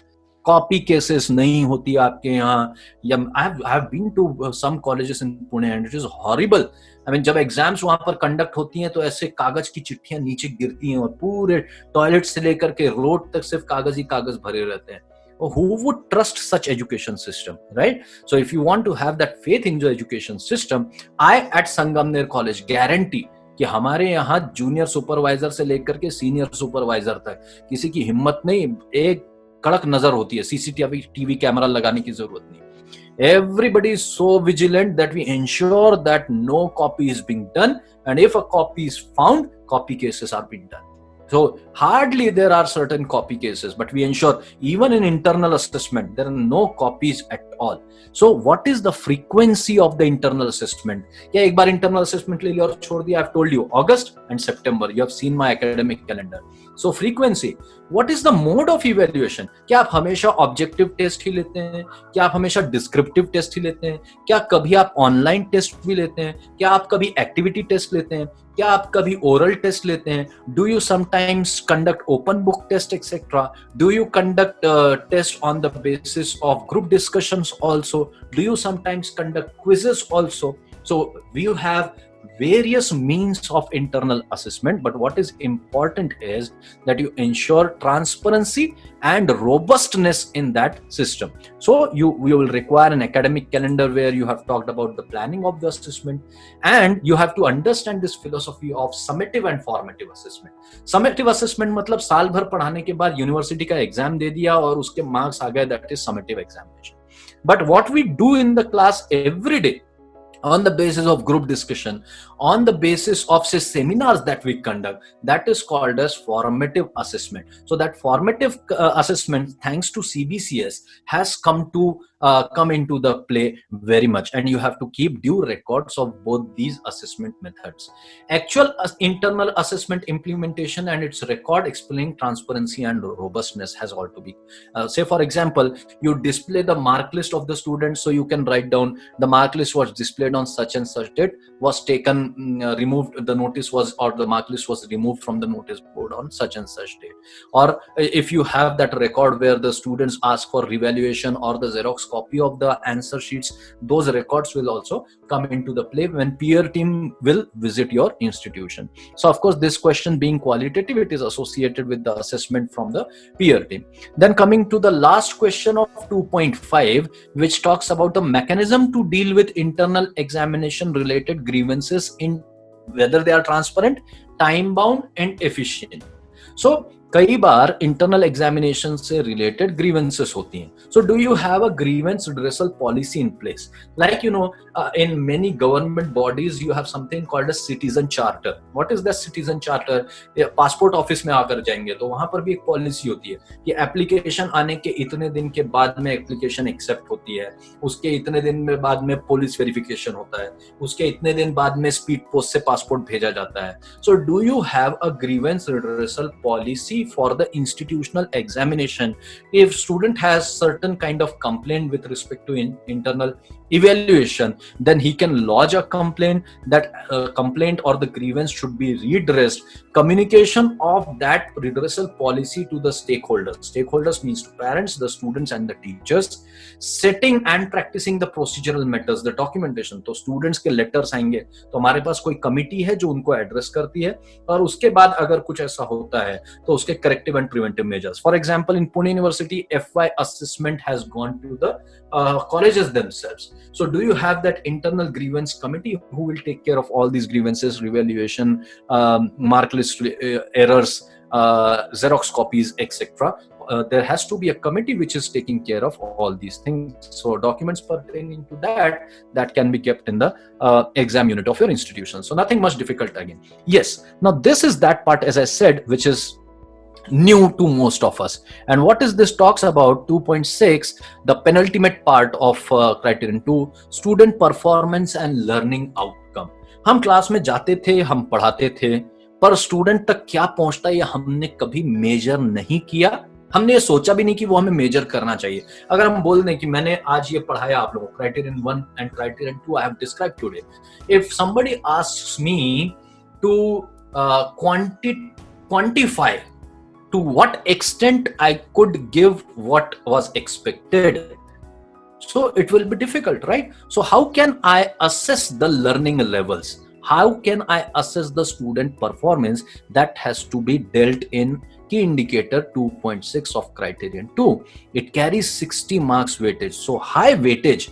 So teaching competency, quality of teacher 60 and student performance and learning outcomes 60. Yani teaching and learning are equally important. So you have two qualitative questions and one quantitative question. Let us see what these questions are.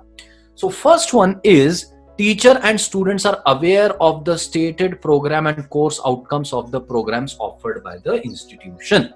So the first thing that comes to your mind is, what are program and course outcomes, right? So to define simply the program outcomes or the course outcome is, you have to understand what is a program and what is a course. So in the background of Pune University, for example, BA, BSc, BCom, MA, MSc, MCom, MSW, etc.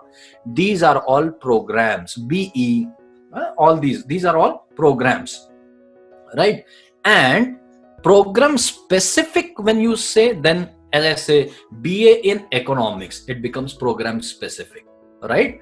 And then when I talk about course outcomes, this is a particular paper. Say for example, I say BSc, it is a program. Program specific outcomes, that means BSc in zoology. And then I say course outcome, a paper of zoology. That means, say for example, cell biology, biochemistry, biotechnology, animal physiology, etc. Right? So PO, that means program outcomes, are the outcomes which describe what knowledge, skills and attitudes a graduate should have at the time of graduation.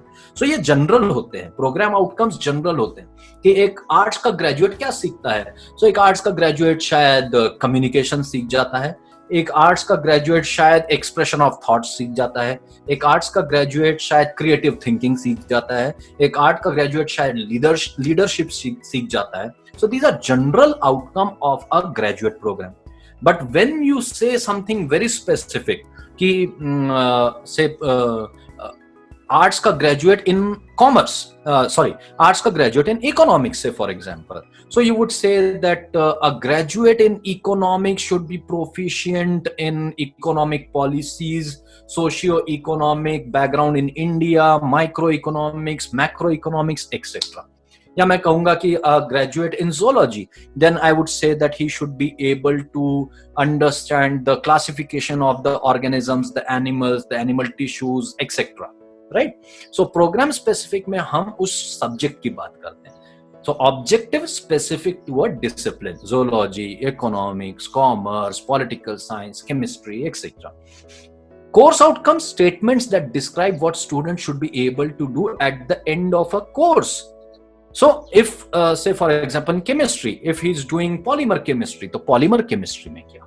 If he's doing drug chemistry में क्या? If he's doing say taxonomy of angiospermic plants, तो taxonomy में क्या? In botany. Say for example, if literature of Shakespeare in English, तो literature of Shakespeare में क्या, right? So those becomes the course outcomes. The course outcomes are written by the respective faculty member. Cell biology अगर मैं पढ़ाता हूं तो cell biology के course outcomes मैं लिखूंगा, पर who will build the cat is another question. This will take some time for me, but I had discussed this with Principal Jagdare sir. I have told him that it is not possible for me to cover it during this 2-hour talk today, because it will require a 2-hour workshop on POs, PSOs only. So I will cut it short and I will restrict myself only to what POs, PSOs and COs are. POs again program outcomes, that means BA के program outcomes क्या है, BSc के क्या है, BCom के क्या है, so on. Course outcomes means किसी पेपर के outcome, केमिस्ट्री में कौन से पेपर्स हैं उसके outcomes, right? इसके लिए आपको पढ़ना पड़ेगा Bloom's taxonomy, action verbs, define, differentiate, analyze, इनको हम action verbs कहते हैं. Compare, all these are action verbs. So how to utilize these action verbs to write down the course outcomes, this you have to assess. The responsibility is with the board of the studies member. It is actually not the responsibility of the college. This is a kind of exercise that you have to do. ये जो table आप देख रहे हैं, this is called as POCO matrix. Now for a course 204 and a program, say for example these are the program outcomes of BSc, and this is a particular course in chemistry for example. So program outcome number 1 is for example analysis, and course outcome 1 is for example analysis of a chemical. So we try to correlate the program outcome with the course outcome of that particular course. It will be difficult for all of you to understand at this juncture of time when I have already spoken for 1.5 hours. So I will not describe it today, but for some other time. So POs and COs have to be correlated. This is what we call as PO-CO mapping. This is the first step. And once you do PO-CO mapping, you try to look into attainment of CO. This is when you compare the marks of your student with the marks of the university average. When you compare mark of your students with the marks of university average, then you try to look into the attainment of the course outcomes, and you also take the help of student feedback for this. तो आप student से भी कई बार पूछते हो कि आपको ये कितना समझ में आया, क्या आप एनालिसिस कर सकते हो, क्या आप कैलकुलेशन कर सकते हो, and on the basis of that you come down to a number, and that number will tell you whether the outcomes have been attained or not. So as it appears to you in my 5 or 10 minutes deliberation on POCOs, it is an exercise that one has to do. So we'll do it some other time when we have to describe. For the time being, you have to understand that कोई भी program run करने से पहले उसके outcome होना जरूरी होता है. हमारे यहाँ उल्टा होता है, हम पहले सिलेबस डिजाइन कर लेते हैं और फिर उसके बाद आउटकम्स लिखते हैं. The things are not like that. First you have to decide outcomes कि इस सिलेबस में से बच्चा क्या सीखेगा, फिर हम सिलेबस डिजाइन करते हैं और फिर हम सिलेबस में से ये पता करते हैं कि ये सीखा है या नहीं बच्चे ने, हम कैसे असेस करें. तो on the basis of feedback, on the basis of his performance in the university exam, on the basis of his performance in the internal examination, और वो जो PO-CO मैपिंग किया था, मैट्रिक्स किया था, उसका नंबर, ये फैक्टर्स मल्टीप्लाई करके we assess whether the course outcome have been attained or not. And then very easy question, average pass percentage of students during last 5 years. तो लास्ट ईयर के आपके रिजल्ट्स का percentage यहाँ पर लिखना है. TY, third year BSc, third year BA, third year BCom of last 5 years कितने student appear हुए, कितने स्टूडेंट पास हुए. कोई मेरिट स्टूडेंट नहीं पूछ रहे हैं, कुछ नहीं पूछ रहे हैं, as simple as that. So we'll not go into the details of that. And then last question, which carries one question alone carries 60 marks. आपके Criterion 2 का 60 मार्क्स स्टूडेंट्स की मुट्ठी में बंद हैं. 60 marks are with students. So what are these 60 marks? This is student satisfaction survey. When you will be submitting your SSR, NAAC will ask you to submit the data of name of the students, class, gender, their student ID, Aadhaar number, mobile number, correct email ID, and the class they have been admitted to.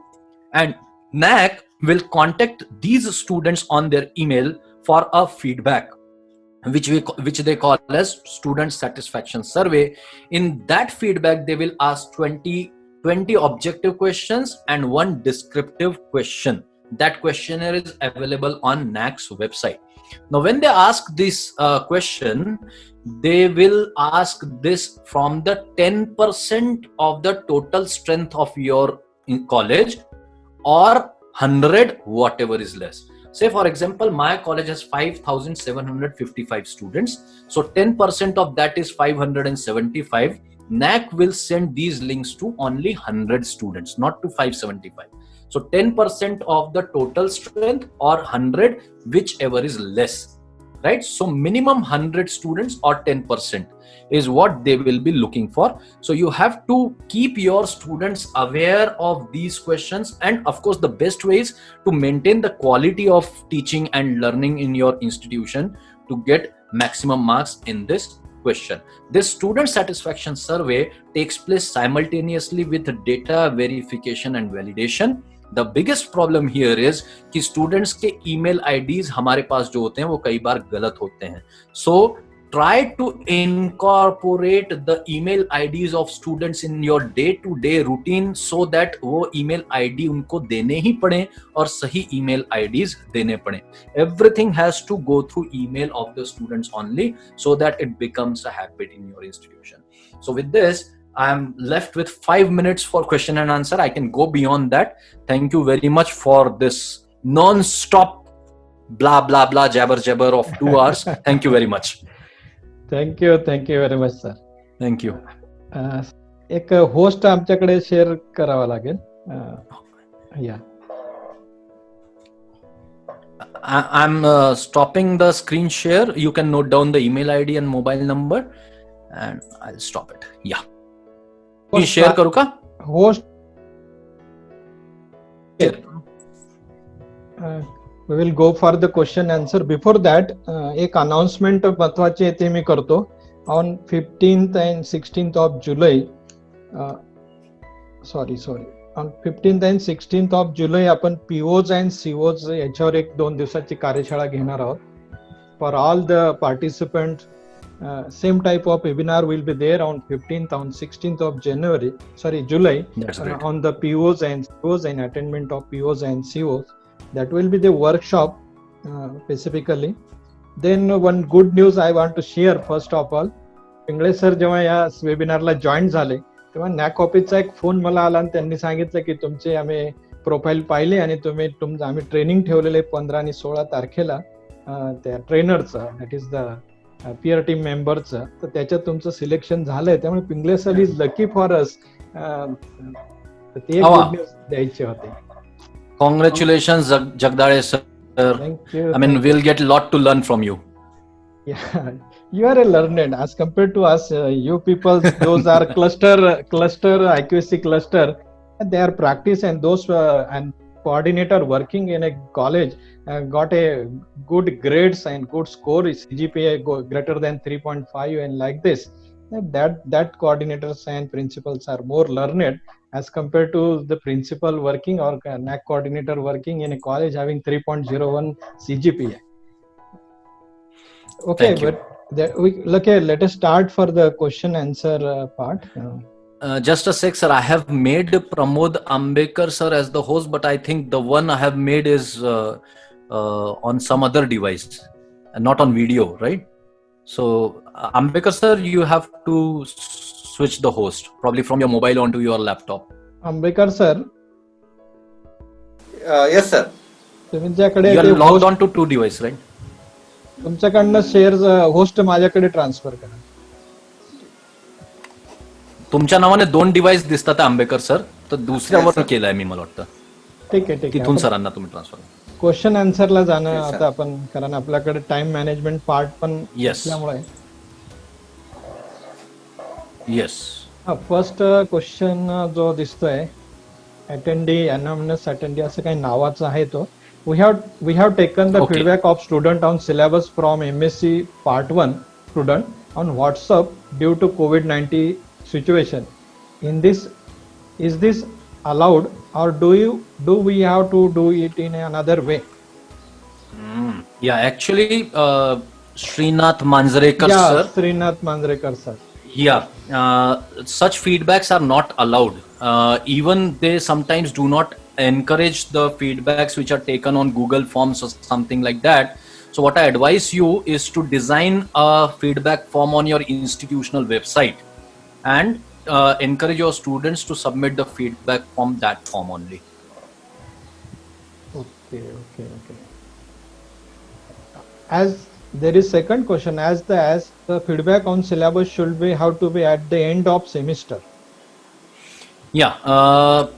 See, when a particular curriculum is introduced, say for example in Pune University's case, last year the first year curriculum was introduced. So you can have feedback in both the semesters, or even once in a year would not bother much till the feedback is genuine. What happened with the student is sometimes they tend to forget what has happened in the first semester. Aage part, features apart. And therefore it is good to take a feedback just when the semester ends, as far as the feedback is concerned. A better idea.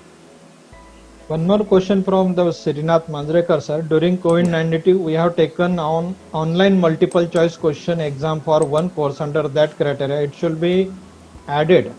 That is fine. Any way of evaluation, it can be considered. I hope he is talking about the evaluation methods which we have discussed in Criterion Two. Yeah. Next question. If institute has a 10 colleges and after 2 to 3 days his services is transferred, like MGV, okay, I know. transfer from one college to other college in the institute. Say, for example, I am doing service in Manmad college 2 years and then transfer to MAG college. So I have to count my service both colleges. Is it right, sir?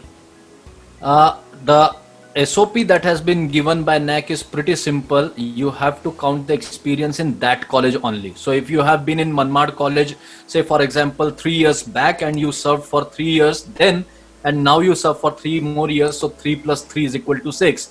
And in between, if you were serving for 4 years in some other college, that would not be counted for this college. That would be counted there.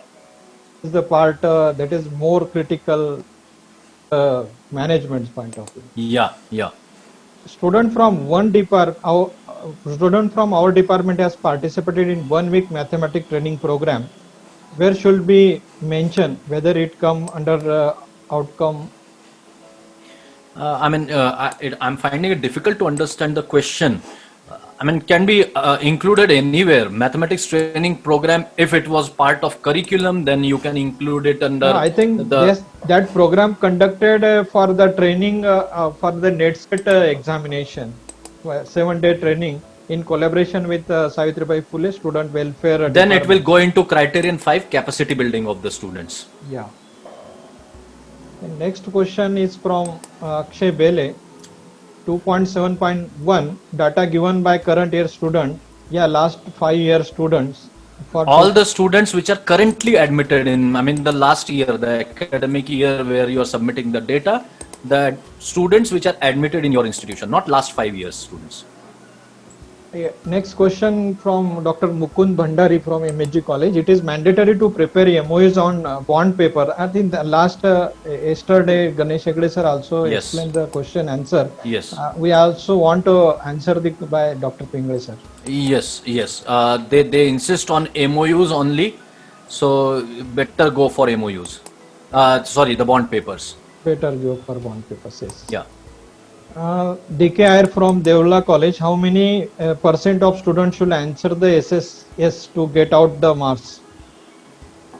It is not on how many students answer it, is how many students give positive answers to the questions that have been asked. So as I said, 100 students are expected, minimum 100 students are expected to appear for SSS. अगर उससे कम students appear होते हैं तो your 60 marks are taken off. अगर 100 students या 10% student नहीं होते हैं तो they will not evaluate you for those 60 marks, and your marks depend upon what are the answers given by the students. So they will ask 20 objective questions, and if they are writing that the teaching is poor in institutions, so of course you are going to get poor marks. So the marks depend upon the responses by the students. One more question asked by Dr. Bharti Kharnar madam from SPH Mahila College. What is the difference between, where is that question? Yeah, it is a good question. Difference between value-added course and add-on course, right? Yeah. Right, is it? Yeah. So it's a good question. A value-added course is a course which add values to your existing course. And when we talk about adding value to your courses in terms of employment or in terms of providing a finishing touch in that particular field. So as I said, no, Department of Zoology conducting a course in medical technology. So it is adding to that hematological value, hematological applications of a zoology student. So this is a value added course. Add-on course can be a similar course, but not necessarily from the subject related area. And therefore NAAC mentions in that question 1.1 or something like that, where subject related add-on courses. Because say a student of zoology can do a soft skill and personality development course, right? So it is add-on course but not value added course. I'm repeating it again. A course which is not necessarily related to subject can be an add-on course, but a value-added course should add value to your existing curriculum. That means it has to be related to the subject. One more question asked by Dr. Vasai Jagdish Bhai. ICT importance in teaching learning to the point of view NAAC assessment. Vasai sir, namaskar. He is good friend of mine. Yeah. ICT importance in teaching learning to the point of view of NAAC assessment. Not only point of view of NAAC assessment. Of course, there is one question where they have asked about ICT tools that are being used by teaching. So whatever weightage that has been provided to that question, that remains there. But apart from that, with the situation that you are having, and with 40% weightage coming to the e-content delivery, I think forget NAAC, you have to have that e-content and ICT based teaching, and you have to develop that proficiency. But as far as NAAC is concerned, that remains to that particular question where I have talked about ICT based teaching, that qualitative metrics is there. So that question only for some 10 or 20 marks. That's it. या webinar मध्ये महात्मा गांधी विद्यामंदिर संस्थेचे all principles पण join आहेत. त्यांचंही स्वागत करणं फार महत्वाचं आहे, कारण प्रिन्सिपल्स अँड मॅनेजमेंटचा एक पार्ट असल्या कारणाने director I think doctor Ujjwala Deore madam director of MG Vidyamandir joined आहेत, principal of Shrimati Pushpatai Hire Mahila college. दुसरे प्रिन्सिपल आमचे डॉक्टर सुभाष निरे निकम सर निमगाव कॉलेजला आमचे प्रिन्सिपल, ते संस्थेचे डायरेक्टर आहेत. डॉक्टर DF शिरवडे सर हे MSG कॉलेजला प्रिन्सिपल आहे, ती संस्थेचे डायरेक्टर आहेत. Doctor principal Game from Yeola college also joined आहेत. In-charge principal doctor Arun Patil sir joined आहेत. त्यांचं सगळ्यांचं स्वागत. अरुण पाटील सरांचा एक प्रश्न आहे. I am BOS member of one subject, now I am transfer to other college as a acting principal, but that subject is not in a current college. Will my BOS membership is counted in a current college? Arun sir, difficult question. सर्वांचं आधी मी स्वागत करतो आणि त्यांना सर्वांना नमस्कार. देवरे madam, हिरे madam, Nikam sir, शिरोदे sir, गमे sir आणि पाटील सर, सर्वांना माझे नमस्कार. सर डॉक्टर RP भांबरे सरांचं नाव राहिलं माझ्याकडनं, ते पण आमचे हर्सुल कॉलेजला प्रिन्सिपल आहेत. One more principal Deshmukh sir पण इथं जॉईंट आहेत, त्यांचंही इथं आपण स्वागत करणं गरजेचं आहे. ओके, देशमुख सर नमस्कार. हा प्रश्न थोडासा ट्रिकी आहे सर, म्हणजे अगदी आत्मविश्वासाने मला पण सांगता येणार नाही. कसं आहे की तुम्हाला जेव्हा BOS मेंबरशिप मिळाली त्यावेळेला तुम्ही त्या कॉलेजमध्ये होतात आणि त्या BOS मेंबरशिपमध्ये तुम्हाला त्या ड्युरेशनसाठी मिळालेली आहे, तर मला वाटतं ती काउंट करायला हरकत नसणार आहे अजिबात, कारण त्याच विषयासाठी मिळालेली आहे तेव्हा तुम्ही त्या कॉलेजमध्ये होतात. आता तुम्ही त्या दुसऱ्या कॉलेजमध्ये गेलात, हरकत नाही. Then remedial courses and bridge courses specify some differences. That is question asked by Anjali Patil madam. Anjali Patil madam, the difference is very very obvious and clear. Remedial courses चा अर्थ असा असतो की once you have identified that your student is weak in certain area, then to strengthen the student's capability in that particular area, you carry out a course and then assess the learning level of the students again. How he has developed now. That is called as a remedial course. So it is generally in the case of conventional things that you are doing. माझा paper जो रोजचा paper मी शिकवतोय त्या cases मध्ये असू शकतं. Bridge course is a situation where a student from a different background altogether is coming and switching over to a program. For example, कॉमर्समध्ये येणारा विद्यार्थी हा अचानकपणे आर्ट्स फॅकल्टी मधून आलेला आहे आणि त्याला अकाउंटन्सीचं काहीच भान नाहीये, त्याला अकाउंटन्सी अजिबातच काही माहित नाहीये. तर अकाउंटन्सीचा कोर्स सुरू करायच्या आधी त्याला एक अकाउंटन्सीचा छोटासा काहीतरी कोर्स त्याला देता येईल का, म्हणजे त्याला बेसिक्स कळतील आणि मग त्याला आपण BComच्या रेग्युलर रुटीन मध्ये आणायचा प्रयत्न करू. So that becomes the bridge course. So bridge course enables you to help a student take up a course before he joins. आणि रेमेडियल कोर्स तुम्ही त्याचे लर्निंग लेवल असेस करता आधी आणि त्याच्यानंतर त्याला त्या कोर्समध्ये देतात. सो बीए मधून आलेल्या विद्यार्थ्याला बीकॉम कडे जाण्यासाठी मदत करताना ब्रिज कोर्स एक एक्झाम्पल. सर एक प्रश्न होता सर. काउंट ऑफ सर्व्हिसच्या संदर्भात. If institute has 10 colleges and after 2-3 years झाला मला वाटतं सर सर्व्हिसेस हा प्रश्न आपण ऍड्रेस केला. ट्रान्सफर झाली. हा तुम्ही स्पष्ट केलं होतं तरी एक आलेलं आहे की आपण काउंट करताना कसं करायचं, दोघं ठिकाणची बेरीज करायची का फक्त त्या कॉलेजची मी करायची? आता ते इंग्रजीमध्ये हेच सांगितलं होतं की आपण असं गृहीत धरू की सर आजच्या पासून 4 वर्ष आधी हे प्राध्यापक समजा महात्मा गांधी महाविद्यालयामध्ये होते आणि 4 वर्ष सर्व्हिस त्यांनी केली, 5 वर्ष सर्व्हिस केली होती. 4 वर्षासाठी ते इतर दुसऱ्या कॉलेजमध्ये गेले आणि पुन्हा या कॉलेजमध्ये आल्यानंतर त्यांनी 2 वर्ष सर्व्हिस केली. तर त्यांचे या असेसमेंट सायकलमध्ये आणि या असेसमेंट सायकल नाही सॉरी या कॉलेजमध्ये किती सर्व्हिस झाली त्यांची, तर 4 अधिक 2 4 अधिक 2.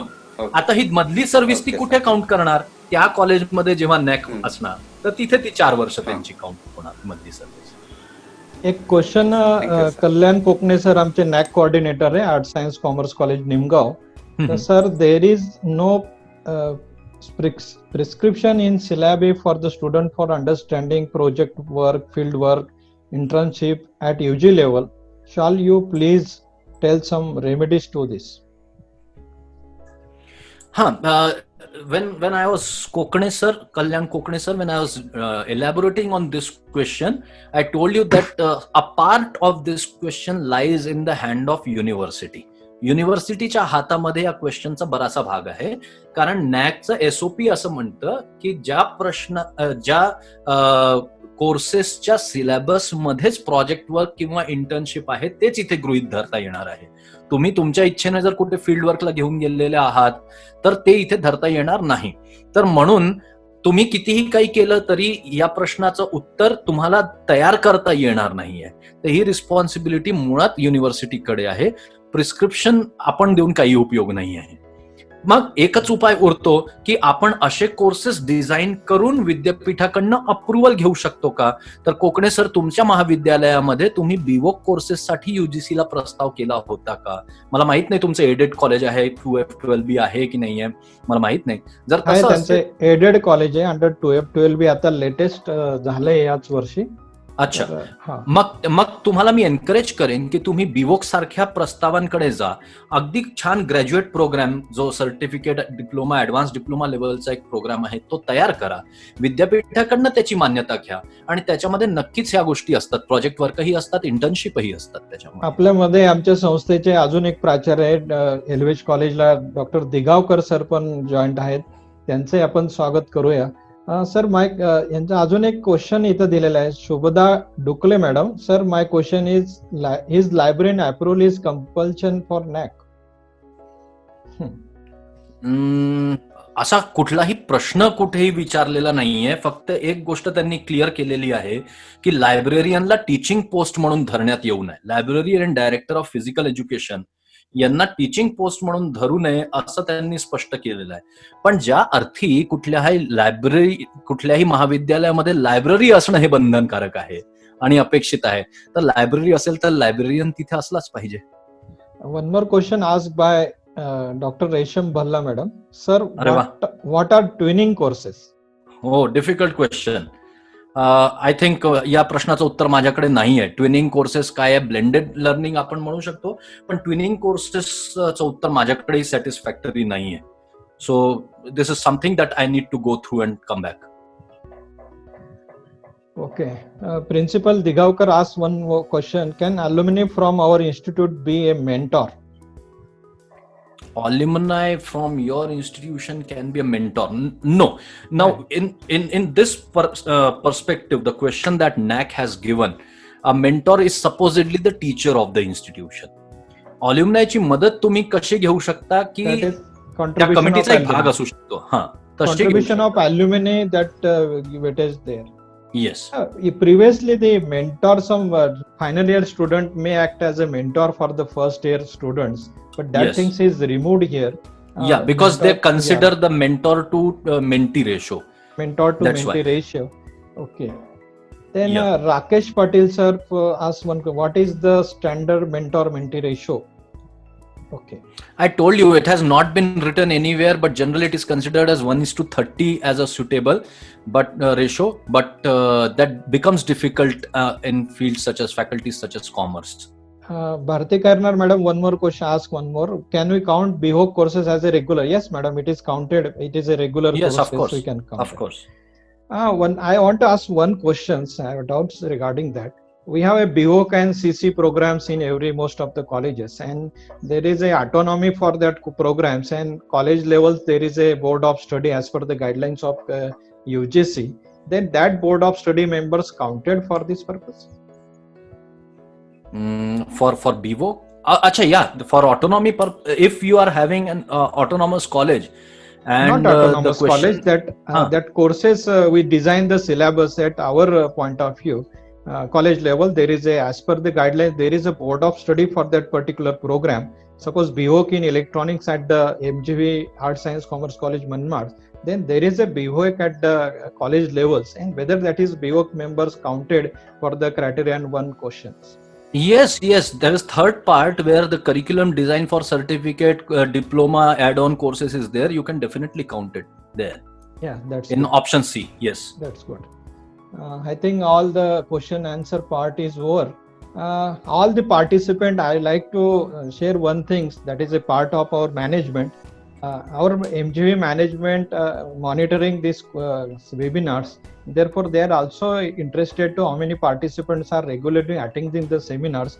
We are taking the screenshot meanwhile of the participants, and that screenshot is given to the management side also. And those participants have attended this webinar session near about above 80%, and then we will be given to the certificate of the participant.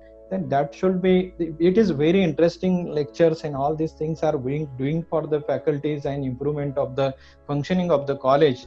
Then that is benefited of the college also, individual staff also. Then enjoy these sessions. This is a request for you. We are taking the screenshot of your present, that means how many participants are there in the webinar, and meanwhile we are taking that process, and every day we have that records. And those having attending 75%, then we'll give the certificate for that party. So otherwise, what happens? More other participant can get benefited. Just register and engage the seats. It is not a good practice. I'm sorry, sir. I will interrupt. This question by Shubda Dukle, madam. I guess I have not interpreted it correctly. Her question was, librarian approval is compulsory for NAAC. No, not compulsory. Whether you are approved or non-approved librarian, it does not matter. You have a librarian, that's enough. Okay. Yeah. We go to the last vote of thanks. Sanjay Chinchole, gold medalist, teacher of mathematics department. It is a very excellent teaching, applying all the ICT methods, and it is a brilliant person. I just hand over this process to vote of thank Dr. Chinchole sir. Thank you, sir. On behalf of Mahatma Gandhi Vidyamandir, Arts, Science and Commerce College Manmad, I am very thankful to Dr. Srihari Pingle for giving us a very valuable and informative presentation on curricular aspects and teaching, learning and evaluation criteria, which is very useful and which have much more weightage in NAAC accreditation and re-accreditation. Of course, there is no doubt that the explanations to the presentations given by Dr. Pingle are useful to all of us to collect and calculate the marks coming from these two criteria. So, thank you very much, Dr. Pingle sir, for mentoring us. I am also thankful to all honorable principals which are joined to these webinar from all the colleges in our MG Vidyamandir Institute. Also, I am very thankful to all the participants for attending this webinar. Now I request Professor Ahire for announcing tomorrow's session. Thank you very much, Dr. Chinsole sir. What a wonderful session it has been. And I once again thank you all for joining us today.